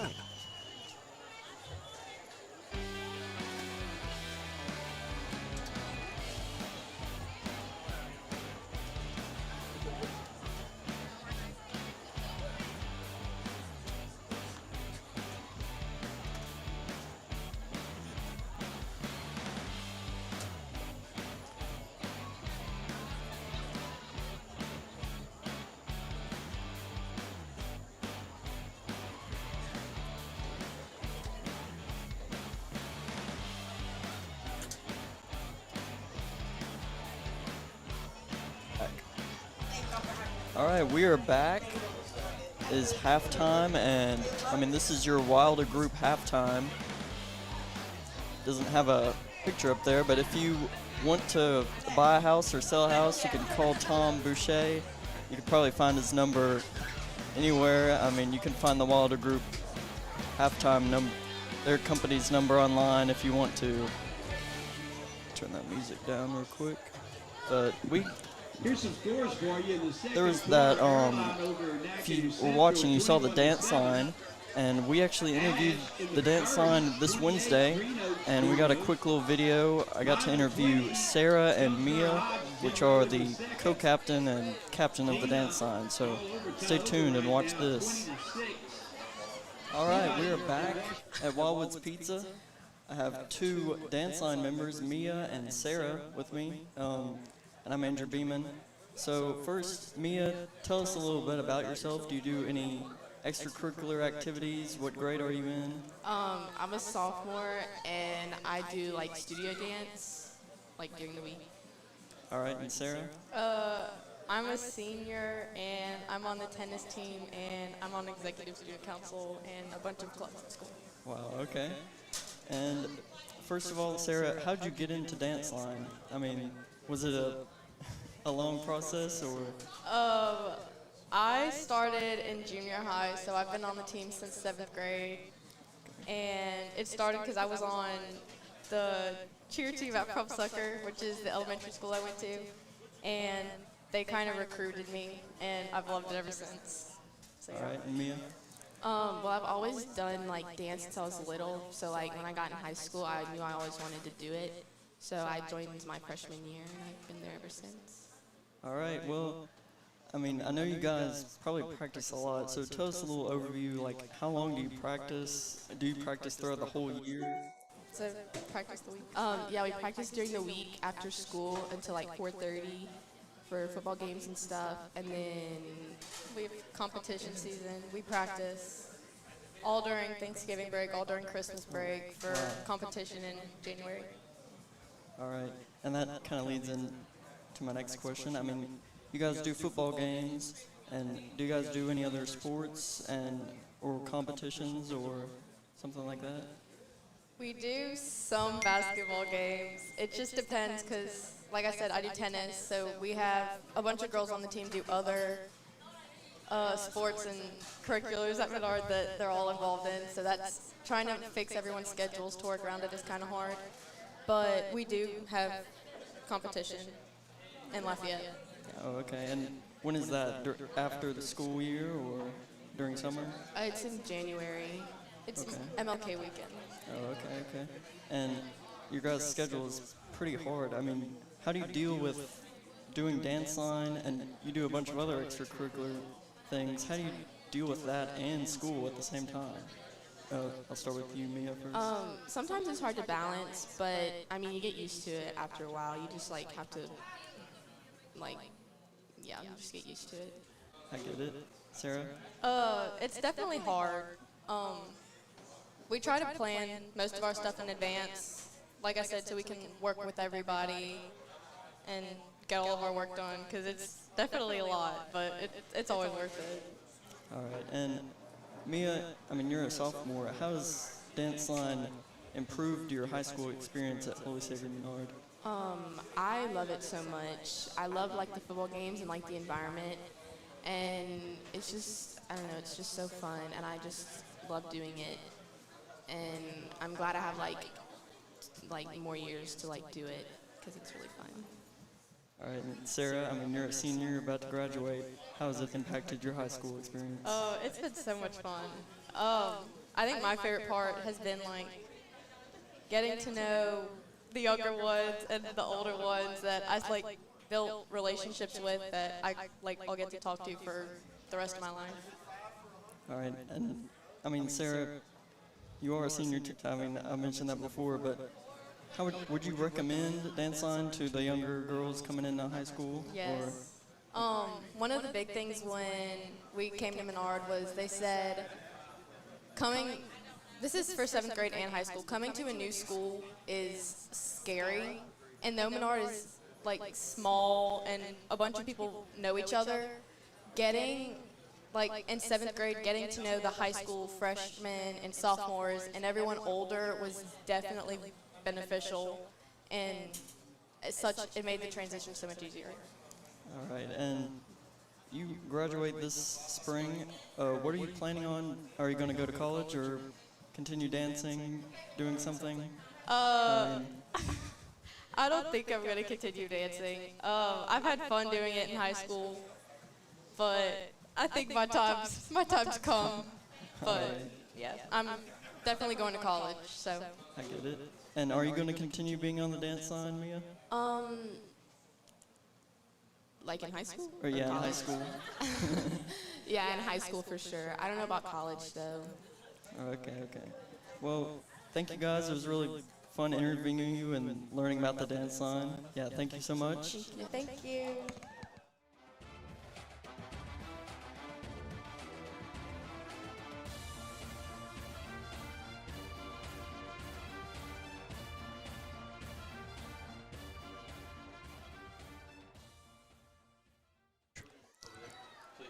So that was our interview with the Eaglettes, and we will, if you enjoyed that, we'll be interviewing the cross country and swim team this next week. So we look forward to interviewing them, and we hope to ascertain a lot of great information from them.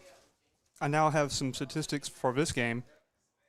Total yardage for Menard, we have, I believe, if I can read Tom's scribbles correctly, he has it at 48 yards offensively for Menard, and Opelousas has 274.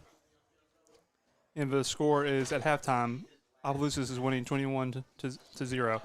But also, however, it has been a very clean game. It is both teams have 0 turnovers. So, Andrew, do you want to take over with the rest of the scores around the area? Yeah, I got some scores for you. Yesterday, Bolton versus Block Bears, they lost 36-42. The Rose Pine Eagles lost to the Quincy Tigers 0-16. And your games today, Jonesboro versus Pineville.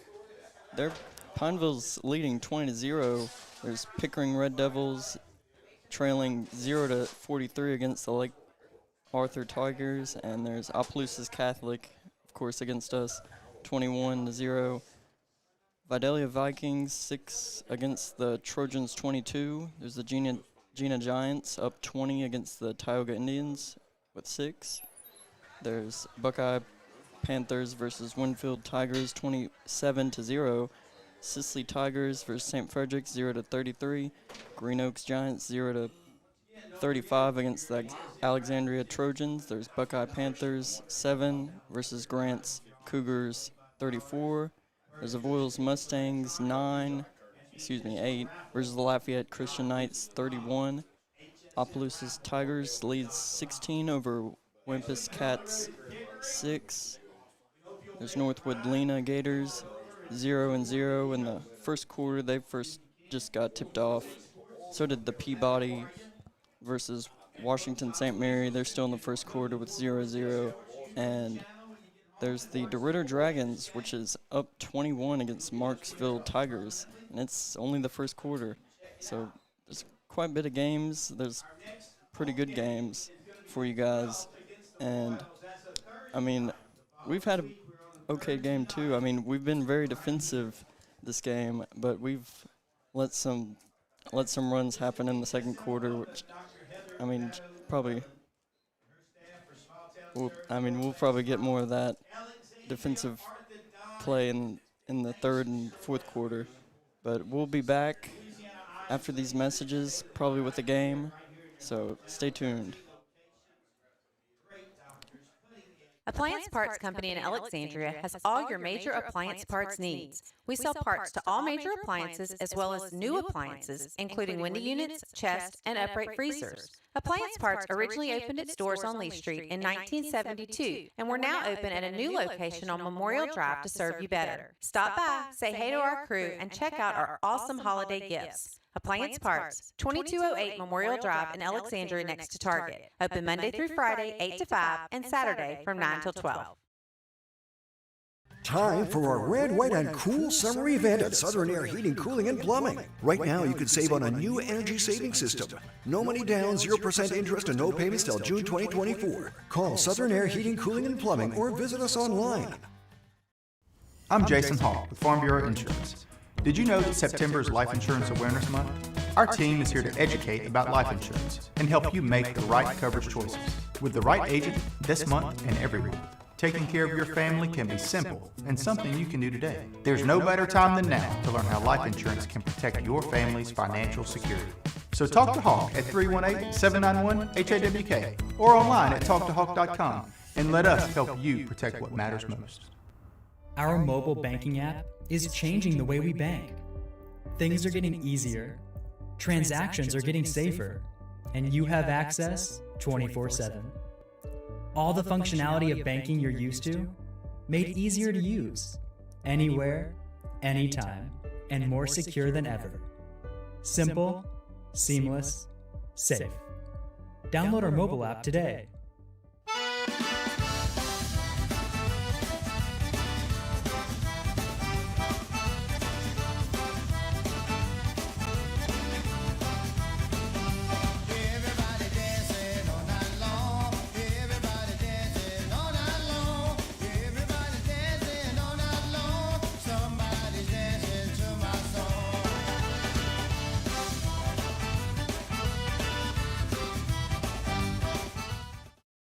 Hi, I'm Kimberly Harrell, Certified Residential Appraiser. I am currently a leading provider of appraisal services for mortgage lending, employee relocation, estate planning, and community property settlements. My experience in real estate over the past 13 years and currently serving as president of the Greater Central Louisiana Realtors Association has given me a clear understanding of the real estate world and the ever-changing market we live in today. For any of your valuation needs, give me, Kimberly Harrell, a call. And welcome back, everybody. You see the score, 21-0 as Ryan Hicks kicks off, and it is going to be short of the end zone. Oh, he caught it with his right foot in the end zone, and the run back, he's breaking. He's only got Ryan Hicks to beat. Ryan hits him and takes him down. That is a kicker on the tackle as he uses the sideline to help him. What a great play by Ryan Hicks. That saved a touchdown right there on the kickoff. Yeah, he was about to hit the sideline there, and, man, Ryan came up at 35 and stuck him pretty good. Yeah, that was a nice job by number 30. I think, he'll probably get ragged a little bit. That's Dante Henry, number 17. If everybody looks at the roster and sees that the kicker took him down. The Vikings start at their own 35-yard line. Let's see if the Eagles can come out ready to play and fired up. They only trail by 3 scores, and they got the whole second half to play here as we enter the 8:30 time frame. A new running back in the game. Boy, he just broke right through, and he's gone. That is a touchdown. That's actually not a new running back. That's the quarterback, Collins, on the keeper. And he just went 65 yards for the touchdown. Blew right through the line on the first play. And that is a huge morale booster for the Vikings and a destroyer for Menard. to give that up on the very first play of the second half and to fall down by 4 touchdowns. Goodness gracious. Wow. Well, I tell you what, Collins turned on the jets and flew by that last defender. This is Landon Miller, the senior, a left-footed kicker. We have 2 of them in this game, and the kick is good. He's perfect on the night as they get a touchdown at the 11:37 mark. Only, man, oh man, just 23 seconds into the second half. And I think that kickoff return might have took longer than that 65-yard run. Probably. Oh yeah, definitely. You know, they were close to breaking it, and you know, without even having to have to make a play. So the Eagles, not sure Maddox Shelton going down there by himself. He'll trot back as we get ready for the kickoff. That one happened so fast. Did we turn the AC off? I bet you they turned it up to like 78 or something, huh? I think so. But this kicker's got this ball kind of teed up a little funny here. I'm not sure, maybe a squib or kick or something coming. Yeah, he just squibs it over. That was handled by Jaden Williams. Nice job to get it. I'm not sure if he'd let it go, it would have went out of bounds, but I think they got better field position. Should be around the 30, what? Now they're up at the 40. At the 40. Mark it at the 39-yard line. They actually picked up 4 yards, huh, on that one. Good recognition. We saw the second line of the kickoff return team come up, and coaches saw that ball teed up a little funny also and pulled them up and able to field it. And pretty good starting position for the second half. See if we can do something with it. We need to do something with it. We've got to try to turn the momentum a little bit. They need to, with that full moon, turn into the Teen Wolf. You know, I don't know if you saw that back in the 80s, that movie, John. Oh, no, you. It was a good one. It was a good one. I was a kid, but I saw it. That was Michael J. Fox. Boy, he could play some basketball when he was a wolf. And here's the pass. It's caught by Gavin Hilton, and it's a big first down play on first down into Viking territory at the 48-yard line. And Gavin held on to that one. Yeah, good throw right out there to Gavin, and good first down. Vaughn was under pressure on that throw. I think he got smacked right after he let it go. Let's see if they can catch the Vikings resting a little bit after that touchdown run by Collins. The defense thinking they got this one in the bag. See if the Eagles can go down. I think that's Cody Lyons on the far side. 3-receiver set with Matt Kirk just off the right tackle. Now he moves over to the left side, near side. They're going to give it to Aiden Moran. He's got a little hole, and they hang on to him. The first Viking was able to grab him and hang on, and the other Vikings finished him off. He did pick up just about 1.5 yards. We'll call it maybe 2 yards. It'll be 2nd down and 8 with 10:40 to play in the third quarter. 28-0 is your score. My mom called. I'm not sure. Hopefully she's not having internet problems. But I want to thank her for watching tonight. At least we know we have one viewer. Got to thank all the viewers. I joke about that, but we had over 1,000 views of last week's game before we got home. Boy, the offensive line just did not block on that play as Vaughn kept it himself and was tackled for the loss. They're going to give him – no, he went – I thought so. The down marker set a little bit earlier, but it's 3rd and 10 for the Eagles from the Viking 48-yard line. That was the whole defensive line in on that tackle. But they hit him at the line. Eagles need a good play here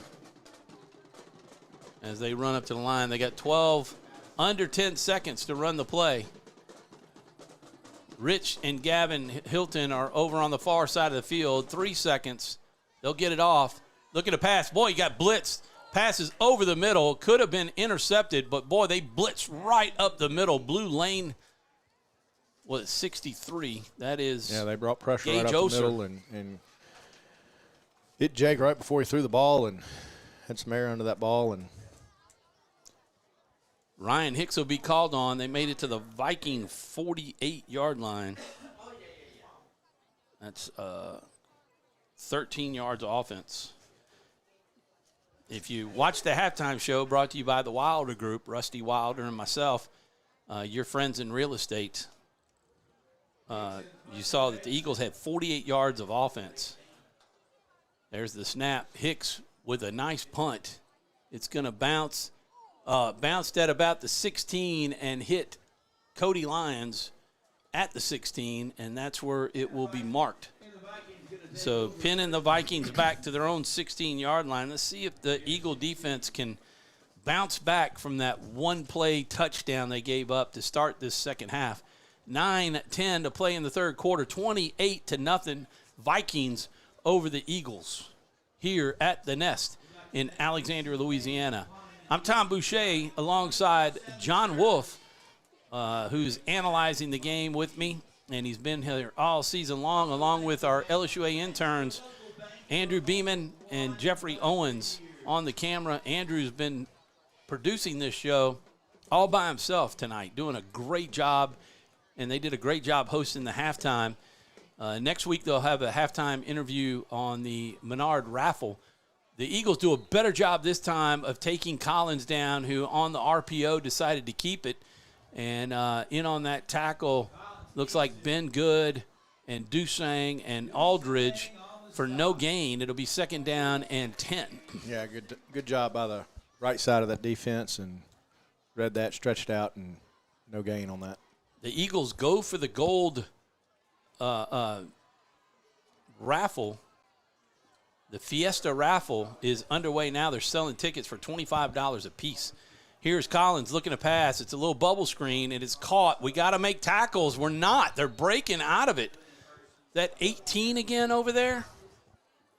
Mark Collins? I believe so.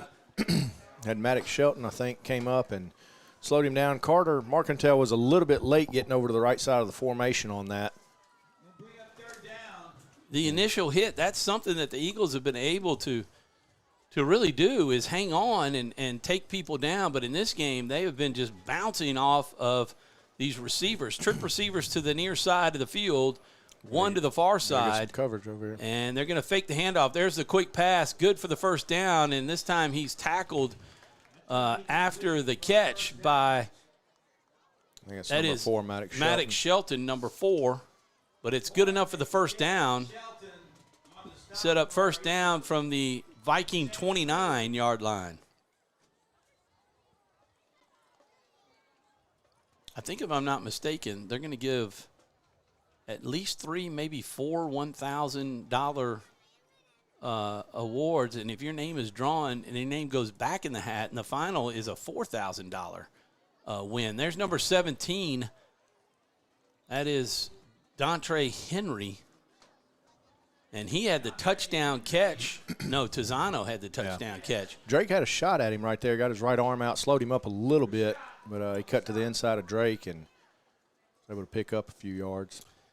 When they've been able to get pressure on Collins, they've been able to flush him out, and he's not as accurate. He's missed a couple of times.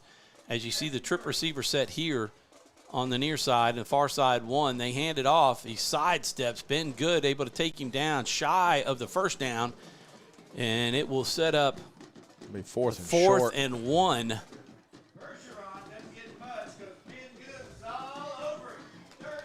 Fourth and inches, really. The nose of the football just shy of the 40, and they got to get to the right on the backside. In fact, when they moved the football, they moved it into first down territory.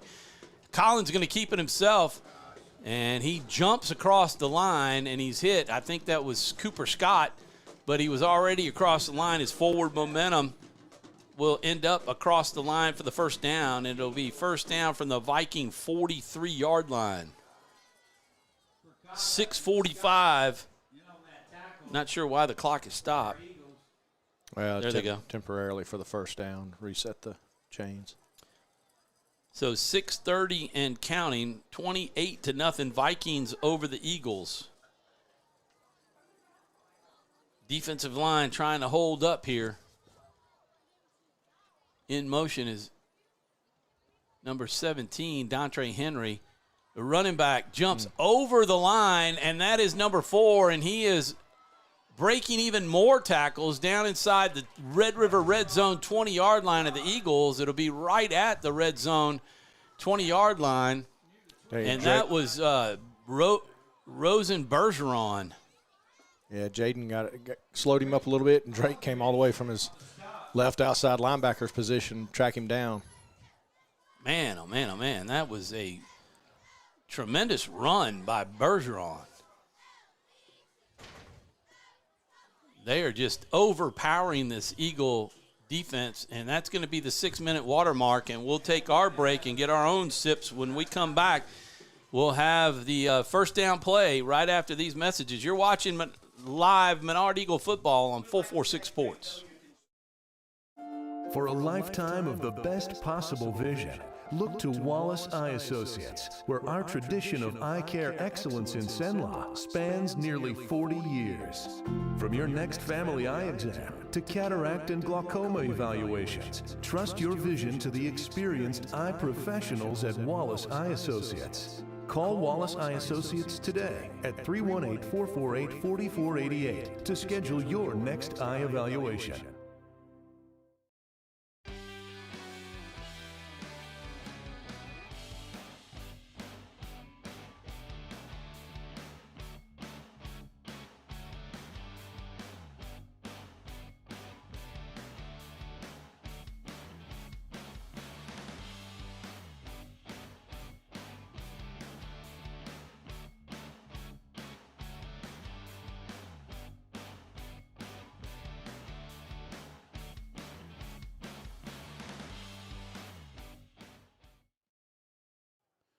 And welcome back, everybody, to the Nest. 28-0 your score. Under 6 minutes to play as we start the first down. And that's a direct snap.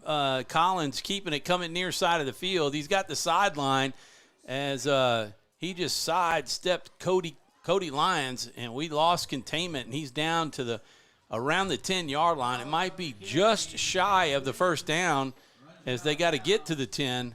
It'll set up second down and the nose of the football.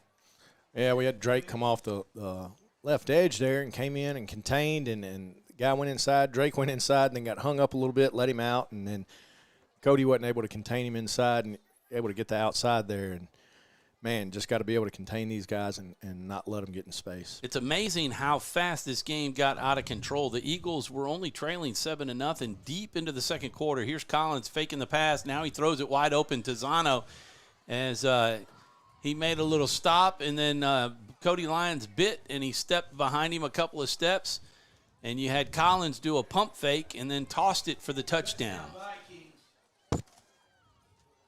That is an 84-yard touchdown drive for the Vikings.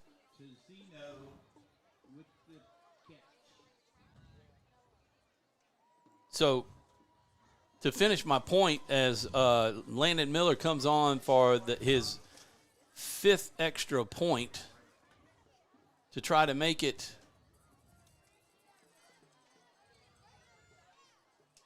35-0. There's the snap. The hold is good. The kick is up, and it is good. There's another 14 points here in the third quarter to make it 35-0, and they have now scored 4 straight touchdowns, and we'll talk about that when we come back after the break. Appliance Parts Company in Alexandria has all your major appliance parts needs. We sell parts to all major appliances as well as new appliances, including window units, chest, and upright freezers. Appliance Parts originally opened its doors on Lee Street in 1972, and we're now open at a new location on Memorial Drive to serve you better. Stop by, say hey to our crew, and check out our awesome holiday gifts. Appliance Parts, 2208 Memorial Drive in Alexandria next to Target. Open Monday through Friday, 8 to 5, and Saturday from 9 till 12. And we're back live for the kickoff. It is 35-0. go ahead. 35-0 with 5:41 to play here in the third quarter. And Miller on for the kick. And he's got this one set up like a possible squib kick again.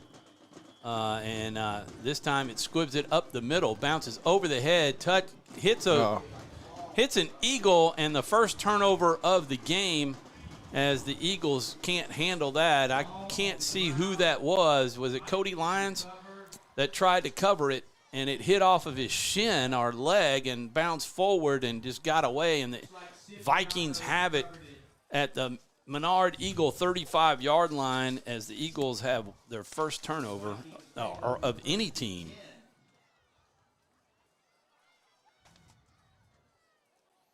Yeah, those squib kicks can be dangerous, and trying to field them, and when they get away from you, there's no telling where they're going to go. And unfortunately, that one came off the returner and then bounced back towards the team coming down the field. So bad bounce there. Their best field position tonight, starting a drive in Menard territory, the pass to the outside, another broken tackle. Man, Maddox Shelton missed that tackle, could not wrap up. It's going to be close to a first down. It'll be shy about 2 yards. It'll be 2nd down and 2, but the Eagles are just not, you can kind of see, their intensity is not as much as it was, now that it's 35-0. But 4 straight scores, John. I mean, we were deep into the second quarter before the Vikings scored their second touchdown, and then the Eagles couldn't move the ball. Here's a nice tackle by Carter Marcantel, enough for the first down as they got down to about the 22-yard line for a first down. Yeah, when you get to a point in this game with the score like it is, sometimes it's hard to get motivated and get back to doing what you were doing earlier in the game. So they had a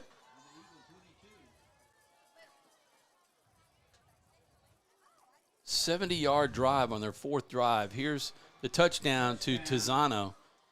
And there's a flag on the play as Asher Davis. Yeah, I think they're going to get him for roughing the passer. Went low. Oh, we got a hold. Oh, a hold on number 62. Sure. Man, that is a big-time play. Hayes Lachele, the junior offensive lineman, tackled Asher Davis, who normally is on the ground disrupting the play, but tonight he's had himself a nice little game. He's put a lot of pressure and beaten his tacklers. His blockers. Yeah, that might have been the reason why he was so low on the quarterback, as he was getting pulled down while he was trying to get to him. The lineman came up a little gimpy. See if Asher Davis is not a big dude.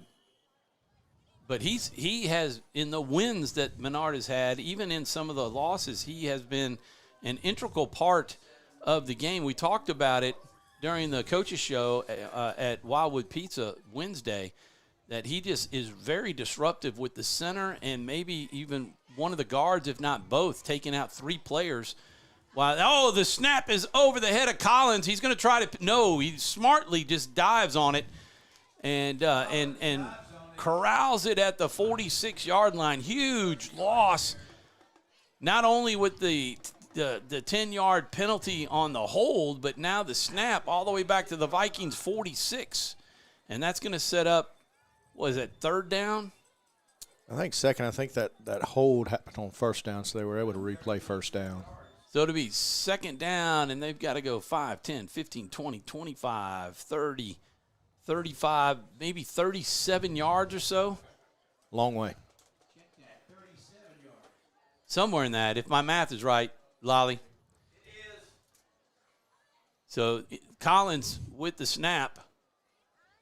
He handles this one, and that is to Rowan Bergeron, and Bergeron has just got some nice moves. He sidestepped a tackler right at about the line of scrimmage and picked up about 3 maybe. They'll mark it at the Eagle 49. Pick up of about 4 yards. 3rd down and extremely long. See if the Eagles can't give up a big play here, but those touchdown drives, going back to it, 92 yards. 70 yards, 92. 63 on their first drive. And then 65-yard TD. And there's, fumble! Eagles have it! That was Cooper Scott who stripped the ball from number 12, Garrett. Looked like 12, or is that 22? No, 22, Jonathan Gillen. And Dusang was there to recover.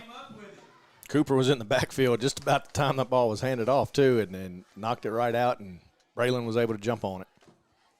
Had a couple of Eagles on it. We're gonna give it to Braylon. Not sure. I think was Asher in on that also? I couldn't tell, man. I'll have to go back and look at the film on that. But Dusang looked like he corralled it.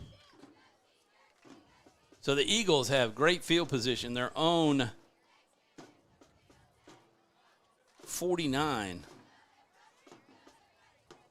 Been a while since they've had the ball. 3:25 to play. Cutter Knowles in motion.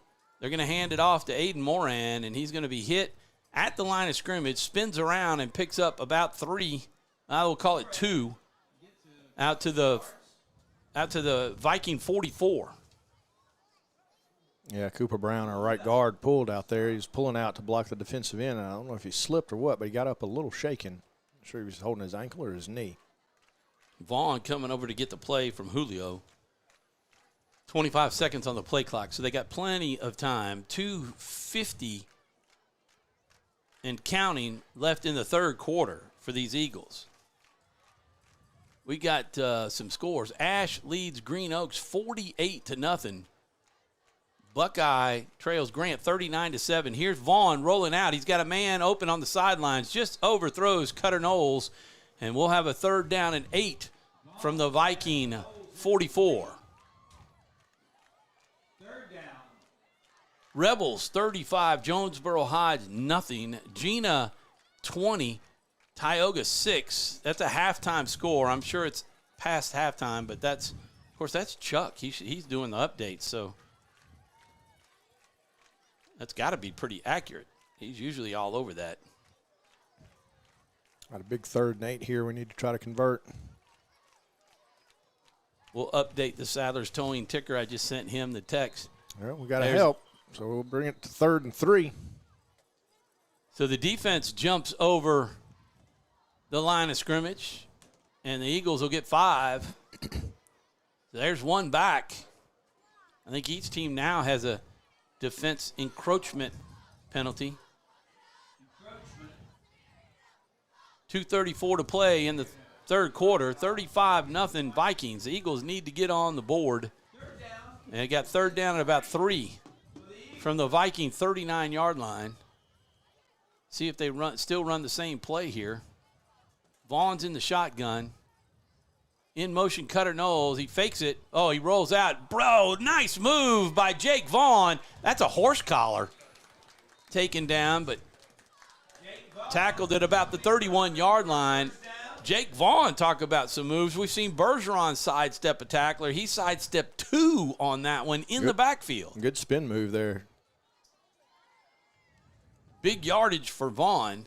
1st down, Eagles at the Viking 31-yard line. 2:10 to play in the third quarter. And the Eagles trail by 35. 35 unanswered points. They're getting close to Hicks' field goal range. There's a penalty on the play. Flag. Defensive encroachment again. I think must have lined up in the neutral zone. So the Vikings give Menard 5 on 1st down. It'll be 1st and 5 from the 26 of the Vikings. Eagles started at their own 49-yard line after the fumble. Both teams have a turnover.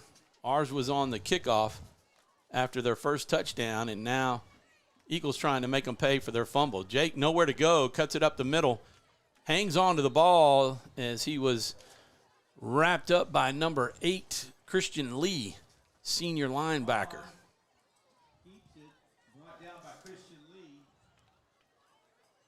Ball still at the 26, so no gain, 2nd and 5. You know, typically if you gain 3, 4, 5 yards on first down, that's a good play. So it's 2nd down and 5, but that was a no-gainer. They were given the 5 with encroachment by the defense. Rich and Cutter Knowles going out to the far side of the field. Near side, Cody Lyons. Matt Kirk lined up just off of left tackle. Now he moves over to the right side. Vaughn going to follow Moran, and he runs right into the tackle. As Matt Kirk, I don't know what he was doing. You know, yeah, we got a flag down in the linebacker area. Not sure if we got sure what we got going on back there. You know, I think Vaughn didn't recognize that that Kirk was guiding that guy to the outside, and he tried to go around him instead of cutting up under it. See what the call is here. Looking over. Is he looking to David? Personal foul. Against Opelousas Catholic. They've had 3 of those tonight.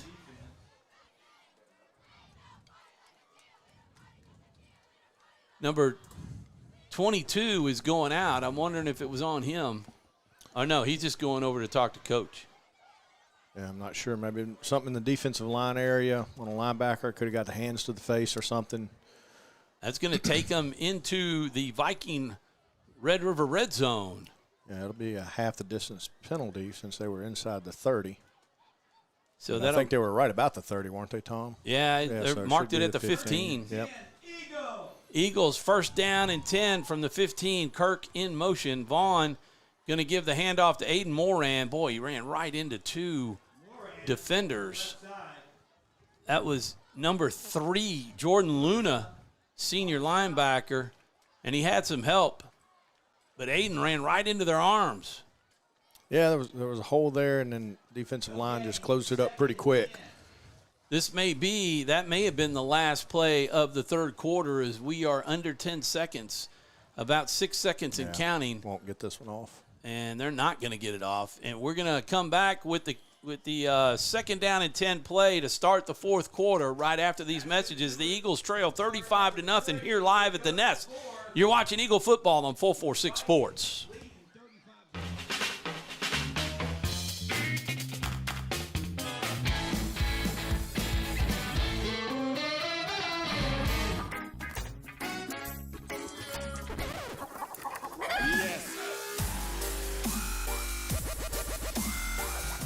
Make your burger your style with delicious, hand-pressed, never-frozen AAA Angus beef and tons of fresh, tasty toppings. Fat Burger. Great taste sounds good, doesn't it?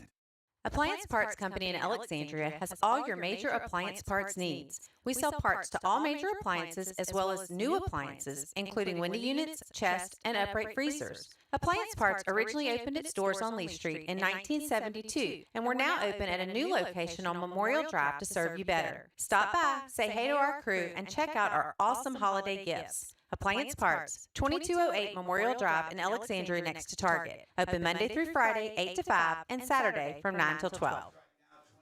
And we're back live to get started here in the fourth. It is 35-0. And update, Bunkie trails Grant 39-7. Rebels 35, Jonesboro Hodge nothing. The Indians 20-6. Those are the scores that we have.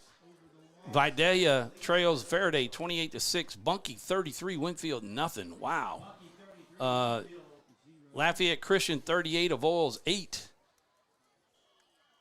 Let's see. Buckeye, Northwood Lena beating the North Central Hurricanes 22-0. 35-0 Trojans over Green Oaks. Here's Vaughn in the shotgun. 1st and 10 from the 15, and he's going to be lit up at the 15. They'll let him go, and it'll set up 2nd down and 10. 55, he's had a big night for, that's Jacob Cipriano. We've called his name out quite a bit. Let's see who else we got. Opelousas Catholic is leading Leesville 16-6. Marksville losing to DeRitter 21-0. That's a first quarter score unless they got rain over there. St. Fred's beat Sicily Island 54-6, and Lake Arthur Tigers 56-7 over Pickering, which is who we face next week with our first district game. Rich to the far side, trip receivers to the far side. It was Rich to the near side, and Vaughn, boy, if he'd have broken that one, he might have scored. But instead, number 2 held on, Kai Dotry with the tackle. Yeah, it's going to bring up a fourth, and might be bringing out Ryan Hicks for this one. Cooper Scott, Dusang going in as they're part of the kicking game. Hicks will set it up at the 20 near side hash marks, and it'll be a 30-yard field goal attempt. He's definitely got the leg for it. It'll definitely go in the end zone. Hopefully it won't be blocked. Low snap, great job. The kick is up, looks great. And it splits the uprights. Ryan Hicks with a 30-yard field goal. And the Eagles break the 35 unanswered points with 3 of their own. And the Eagles are on the board here in the fourth quarter. They trail 35-3. John, that was down at the they were down at the 17, huh? Snap was from about the 13 or 14. 13? Yeah, that right. ball set up on the 20, making it a 30-yard attempt. 30, let's see, that's 37, 38 yards. I'll tell you what, over time, Ryan Hicks will spoil you. You know, you get down there and you kind of almost think it's an automatic 3 when you got him as the kicker. Yeah. Done an exceptional job tonight, too. And that was his first field goal attempt, but we've seen him kick numerous punts and putting a few of them deep, getting some big bounces, good hang time, letting his gunners get down there. Done an exceptional job tonight, like always. That was only the Eagles' second drive of this game. I mean, of the half, rather. Boy, that would have been terrible, right? 2 drives in a game. But only the second drive in the second half.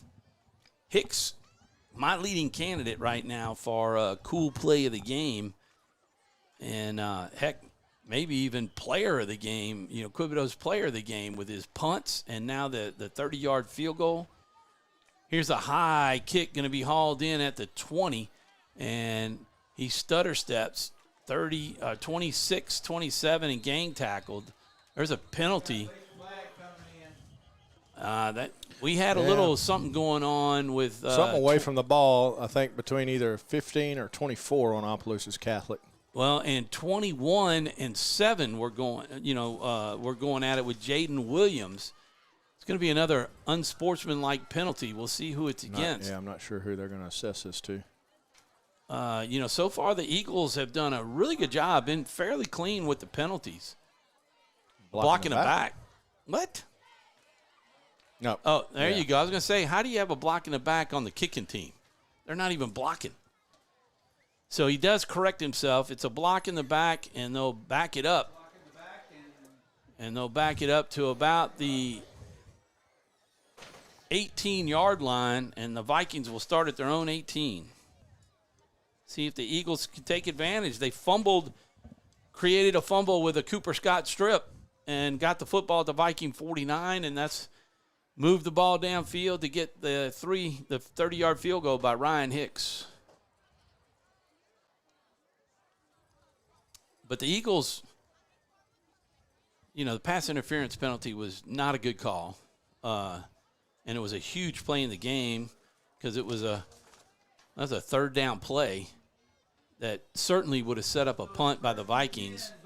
Kind of led to their second touchdown, actually. Let's go, defense. 10-15 to play in the game. Eagles trail by 32. And the snap, they hand it off, and he's going to be hit behind the line of scrimmage and taken down. Cooper Scott in on the play. Ben Good getting up from the bottom of the pile. And Cooper Scott came in to finish him off. I think that was Kai. Is that number 2 or 22 running the ball? I know Jonathan Gillen has been running the ball, but it's hard to see that jersey. I don't think they're playing. I think 4 is out of the game, at least on offense.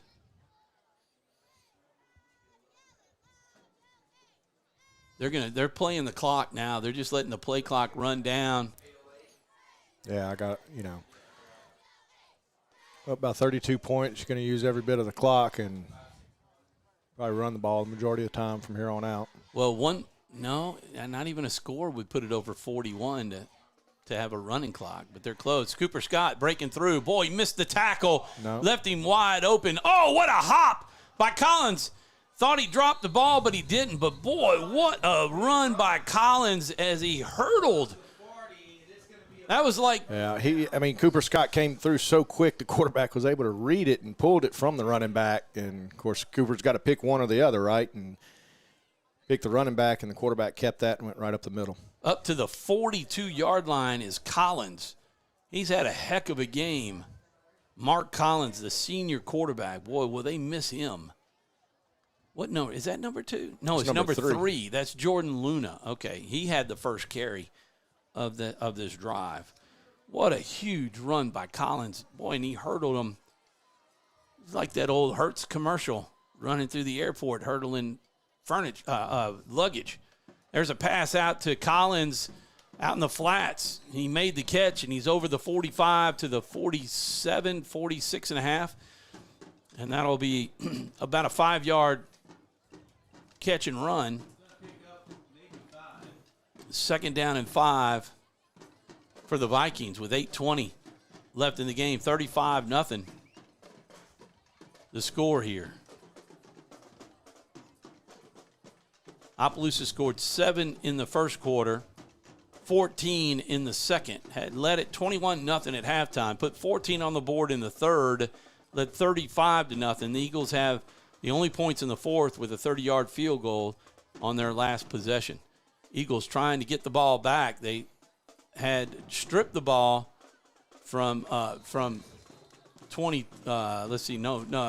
Jordan Luna in the Vikings' last possession. This time Luna picks up the first down. Into Eagle territory to their 47. Clock running.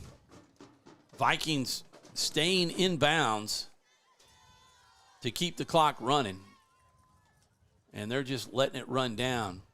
Got to thank all of our sponsors. You can see them rotating up in the top right-hand corner. Wildwood Pizza there, where we do the Coaches Show every Wednesday night. And Doug Gann will be filling in for me on the Coaches Show this upcoming week. And the tackle out of bounds of Tizano by Jaden Williams. But he picks up about 5. Yeah. Just throwing some high percentage passes, trying to get their players out in space out there. And, good tackle. I think Jaden was on that, right? Yep. Jaden Williams with the tackle. One-on-one when you're going up against him is able to use the sideline and corral him in. Officials ready for this game to end. They said he was in bounds, and they kept the clock running. In fact, they can get it down to – they still got to run this play before we break for the 6-minute mark as they Collins stares over to the sideline waiting for a play call. They got it in. It's under 10 seconds now as they're doing a great job of managing this clock and running it down, trying to make this – oh, there's a – nice job by number 22. They're looking to pass is Collins, and he's going to step out of bounds. And we'll probably do the 6-minute water break right here with 6:20 to go as Collins stepped out of bounds, lost a couple of yards. It'll set up 3rd down and 7. Well, they're going to run the clock. He said start it. So I guess we'll get to the 6-minute mark anyway. I guess, did we decide to do a running clock here? I guess. Well, he definitely ran out of bounds, and they wound it. So they wound it running. They were getting to the 6-minute anyway, and that's the break. We'll take our break. A 35-3 your score. You're watching Menard Eagle football on 446 Sports. Our mobile banking app is changing the way we bank. Things are getting easier. Transactions are getting safer. And you have access 24/7. All the functionality of banking you're used to, made easier to use, anywhere, anytime, and more secure than ever. Simple, seamless, safe. Download our mobile app today. For a lifetime of the best possible vision, Look to Wallace Eye Associates, where our tradition of eye care excellence in Cenla spans nearly 40 years. From your next family eye exam to cataract and glaucoma evaluations, trust your vision to the experienced eye professionals at Wallace Eye Associates. Call Wallace Eye Associates today at 318-448-4488 to schedule your next eye evaluation. And we're back live at the Nest. As you can see, the final 6 minutes of the game, 35-3, the Vikings moving. They're in the shotgun. 3rd and 7 for the Vikings from the Menard 44-yard line. And they faked the handoff. Collins with the slant pattern. Low pass is not caught. To Zeno was the intended receiver, and he couldn't make the catch. It'll set up 4th down and 7. And the clock has stopped, so we're not doing a running clock. At least it hadn't been, called for to run. Yeah, that pass was a little low and behind him, and wasn't able to adjust. And Gavin was there, but fortunately was not. But they're going to go for it here on about 4th and 7. I don't see any difference in the scores down on the ticker for the other schools. So 4th down, 13 seconds on the play clock. They can go ahead and run it because the clock's not running. So they're not eating any time off. They're looking to pass, and he's going to punt it. And little punt going down to about the 20. It rolls back, takes a Menard bounce to about the 22-yard line, and that's where the Eagles will have their 3rd drive from the Eagle 22-yard line. Let's do the Menard sponsors right now, and then Jeffrey, get a shot of the crowd real quick.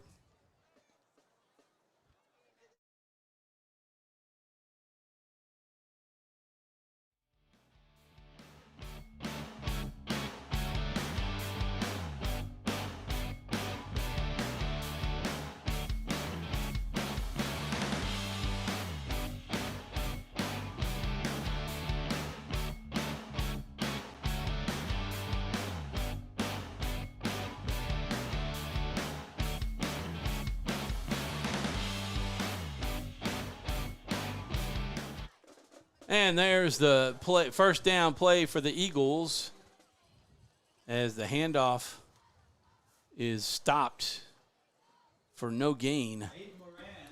That was Moran. It'll set up 2nd down and 10 for the Eagles. Let's see if we can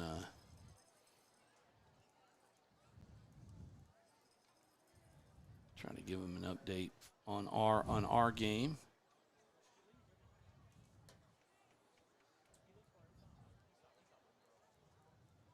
So Vaughn keeps it himself, and he gets wrapped up by several. 55 again. Cipriano, huh?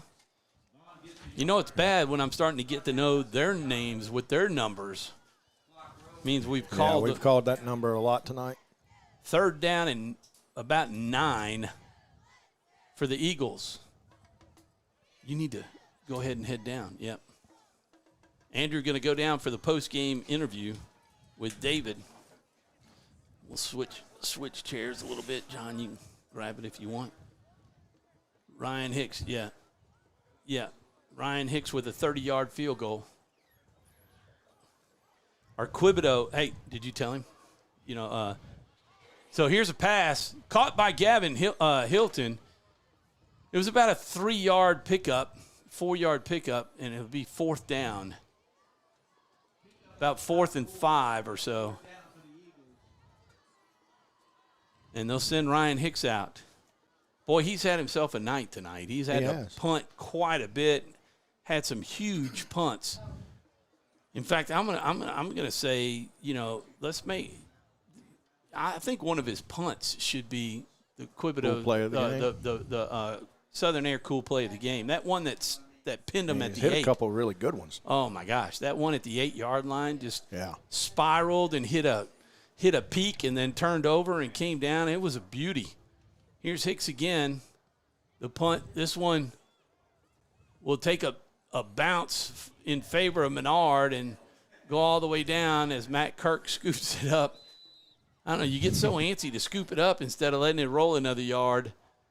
But 24-yard line, the Vikings will have it at their own 24. 34. Or 34, thank you, sir. Eagles made it up to about the 26 or 27 for 5 yards of offense. They had 51 yards of offense in the third quarter. Fumble. Punt. Let's see, that's 149. And they've got it at their own 34-yard line. 3:11 to go in the game as Andrew is going down on the field, getting himself in position. So the Eagles stack up. Brought in some second stringers. That's a little bitty guy for Quirk, number 16, a freshman running back, was wrapped up and taken down, but he picked up 2 yards.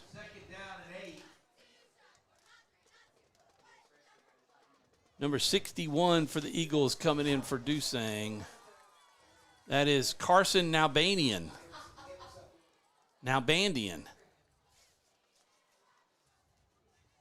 Eagles have some of their second stringers in the game. I think 22, a freshman, Jack Simpson, had a shot at that. Here's Quirk taken down by number 18 for the Eagles. That is Jacob Mizell, the junior. He just blew through the line and made the stop for a 3rd down and 7. 47 coming into the game. That's Bo Broussard. He's a sophomore. He's on the defensive line with Ben Good. Came in for Asher Davis. And Carson Nalbandian. Asher Davis had a really good game as well, too. 22, you can see Simpson sneaking up. Still trying to get everybody in position. They got plenty of time. 1:38 to go in the game here. 3rd down and 7. The snap, it's high. Corralled, 22, pressuring him. Oh, the pass is complete to Tizano. What a tackle. Out there by... Is that Bracata? No, that's still 29. That is still Carter Markentel, who took down Tizano. Thank goodness, because if he was going to have a wide open field, I don't know that some of these freshmen and sophomores back there were going to be able to take him down. That is Maddox Shelton coming out of the game. Let's see who else we have. Number 17 is in. That's Matthew Hicks. He's also the long snapper. And they've got a 4th and 3 with Quirk back there with Collins. And we saw what they did last time. They got 11 seconds. They can run this all the way down to about 33 seconds or so to play in the game. And then Collins could pooch punt it. They're going to hand it off to Quirk and try the outside. He's going to pick up the 1st down, and that'll do it. That will end the game. In fact, they don't even have to run another play. As the 1st down, Quirk gets it as they run off the edge on the near side of the field. And the coaches are taking off their headsets, and this is it.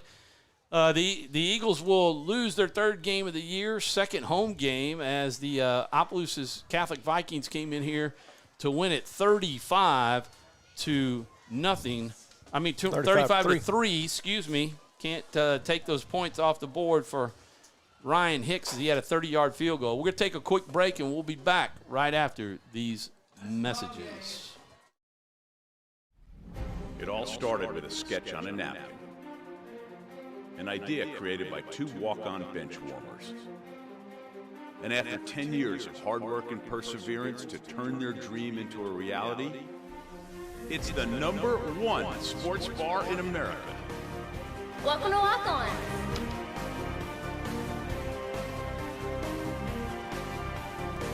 Walk-ons, because everyone needs a little playing time. Time for our red, white, and cool summer event at Southern Air Heating, Cooling, and Plumbing. Right now, you can save on a new energy saving system. No money down, 0% interest, and no payments till June 2024. Call Southern Air Heating, Cooling, and Plumbing or visit us online. Is your vision just not as crisp and clear as it used to be? Are you having difficulty driving, especially at night? Are you over 40 and now needing reading glasses? If so, the trusted eye care team at Wallace Eye Associates is here to help with your family's eye care needs, just like we have been for nearly 40 years. Call Wallace Eye Associates today at 318-448-4488 to schedule your next eye evaluation. And we're back live at the Eagles Nest. I'm not sure what happened to my camera angle right there, why we lost it, but that was going to be the scoreboard. 35-3, the final. And, Andrew, you can walk out a little bit further. Can you hear me? Andrew.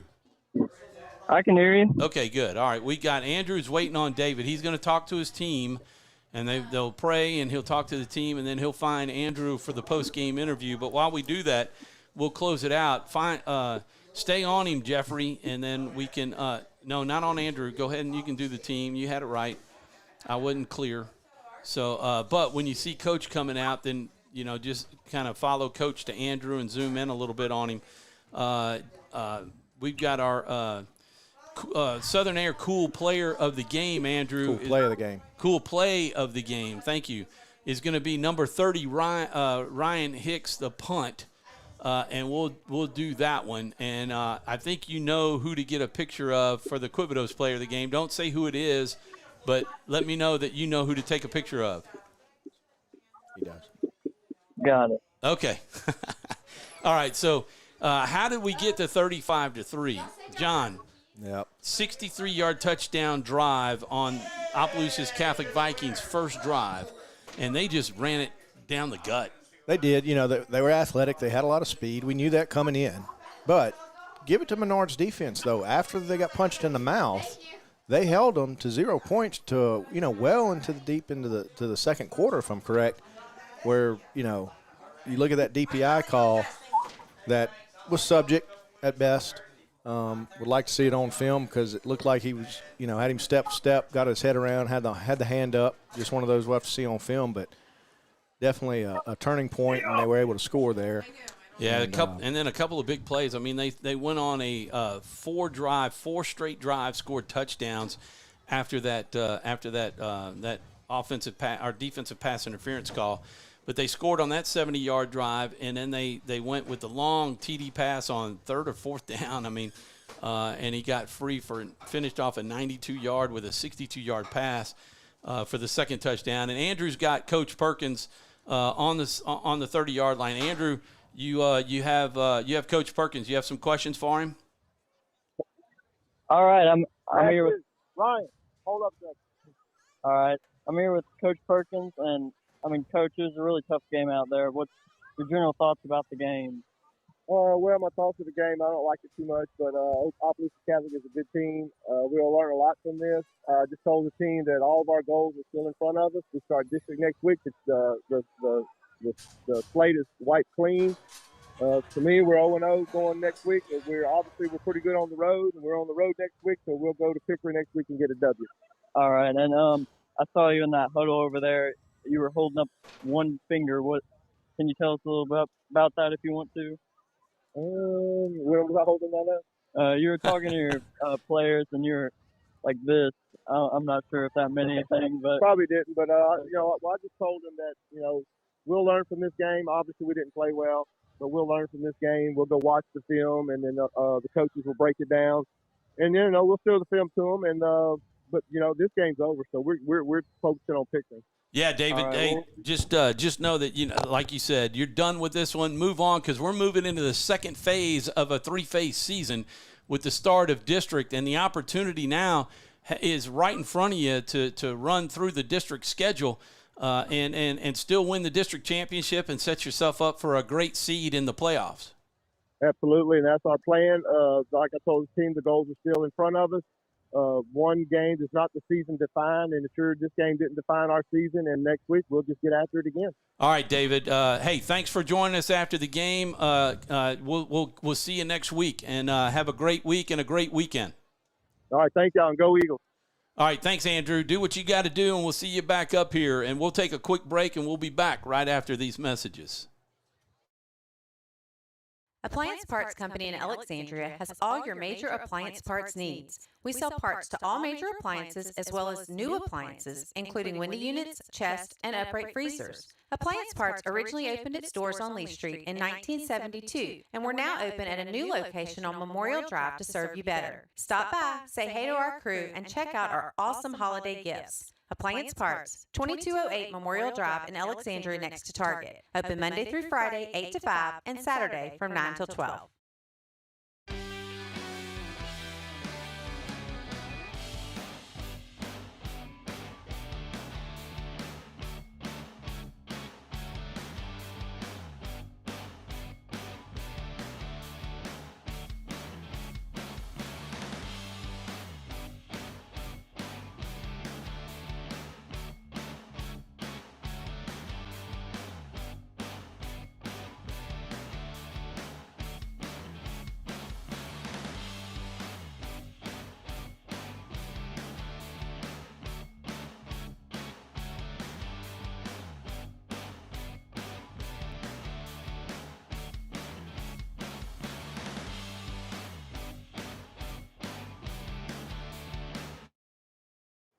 And we're back live with the Eagles. There we go.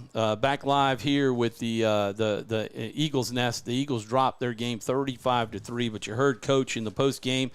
You know, they're going to get past this one. They're 2-3 on the year, but now they enter phase 2 of a 3-part season because you have your pre-district games, then you have your district games, and then you come back with the playoffs. And they're set up. Talk a little bit about that setup as I find the scores of our district. I mean, you talk about going into to phase 2, you're going into district, and look, you played some really good competition pre-district. I mean, you go up to St. Fred's and Monroe. You know, as an athletic team, you have St. Mary's at home. Very well-disciplined team. They're always making deep runs in the playoffs, and then come against, Opelousas Catholic, who you knew coming into this game is very athletic, like to get those offensive players in space, and they have a lot of speed. So with Menard going into their district schedule and the teams they're facing, we got Pickering next week. You know, we're going to have Rose Pine, Avoyelles, Oakdale. These are teams that, quite frankly, aren't as good as Opelousas Catholic. Or St. Fred's. Yeah, or St. Fred's. And you know, they're going to have some athletes on the field, but not to the numbers that you faced in a couple of these games. So Menard's got a really good shot going into district. It's going to look really good. Got a chance to win district this year and set themselves up for a good run in the playoffs. Yeah, I was trying to find some of those scores, but as we were updating them, and you got updates from Andrew and Jeffrey, Pickering was losing big and probably did end up losing that game. And then you had Rose Pine was losing. We know Avoyelles was losing big. And those are – Oakdale was the only one that I'm not sure of, but I think they were losing when we saw them. So those are our district games. So there's a great opportunity for these Eagles to make a statement in their district. And then they have Glen Oaks or Glen Oaks at the end of the season, who has not been one of your better football teams. So the Eagles take it on the chin tonight, but they'll get over it. Fortunately, we didn't see anybody get injured tonight, and everybody stayed healthy, and that's the huge thing. I think so. I mean, I saw Cooper Brown a little bit limping out there and after the game, so it'll be interesting to see how he comes back for next week. So for Jeffrey Owens, for Andrew Beeman, for John Wolf, I'm Tom Boucher. We want to thank all of our sponsors. Run through those again. Valex Federal Credit Union, our title sponsor for 2 years. Wallace Eye Center of the School Board. Sadler's Towing for the ticker at the bottom. Our Southern Air Cool Play of the Game. That's going to be Ryan Hicks's punt and down to the 8-yard line. Why not stop with the keys to the game? We can't forget Polos and Plaids. and the shirts that they provide. I'm going to try to do a press box. There you go. You can see a little bit of the polos and plaids, and there it is right there on our shoulder. But you can see the 446 on John and the HSM. These are nice shirts, nice fishing shirts. They're comfortable, and they've done that for Pineville. They did it for Tioga. They did it for Ash. They did it for us, and they did it for Buckeye. So we're going to get back off of us. But them and Insight Audio and Video for our hotspot when we're on the road and at Wildwood Pizza, and without them, we would not be on the air. For Wildwood Pizza, for Red River Bank, and for M&M Sound for providing the speaker and hopefully a light for at Wildwood Pizza as it's starting to get dark. But that does it. 35-3 your score. Go watch it. Tell your friends to watch the game, and like us on YouTube, like us on Facebook. Subscribe to 446 Sports on either one of those platforms that you watch so you get notifications when we do go live. Wednesday night, we'll be here for the Coaches Show at Wildwood Pizza. At 7 p.m., we go on the air. Don't forget about the Coaches Speak Show Sunday at 5 o'clock, where we'll name our Quibitos Player of the Game, and you'll hear about recaps of all the games this week and all the Quibitos players. And John will be there representing Menard, and we're grateful for that. Thank you. So and I'll have the helmet. Yes, you will. You took it. And so just hang on to that.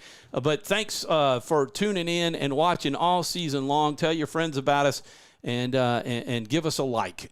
For John Wolf, for Andrew, for Jeffrey, I'm Tom Boucher. This has been Holy Savior Menard Central High School football from the Eagles Nest on this Friday, September 29th. Go Tigers. Win the game tomorrow night. Everybody have a blessed weekend. God bless.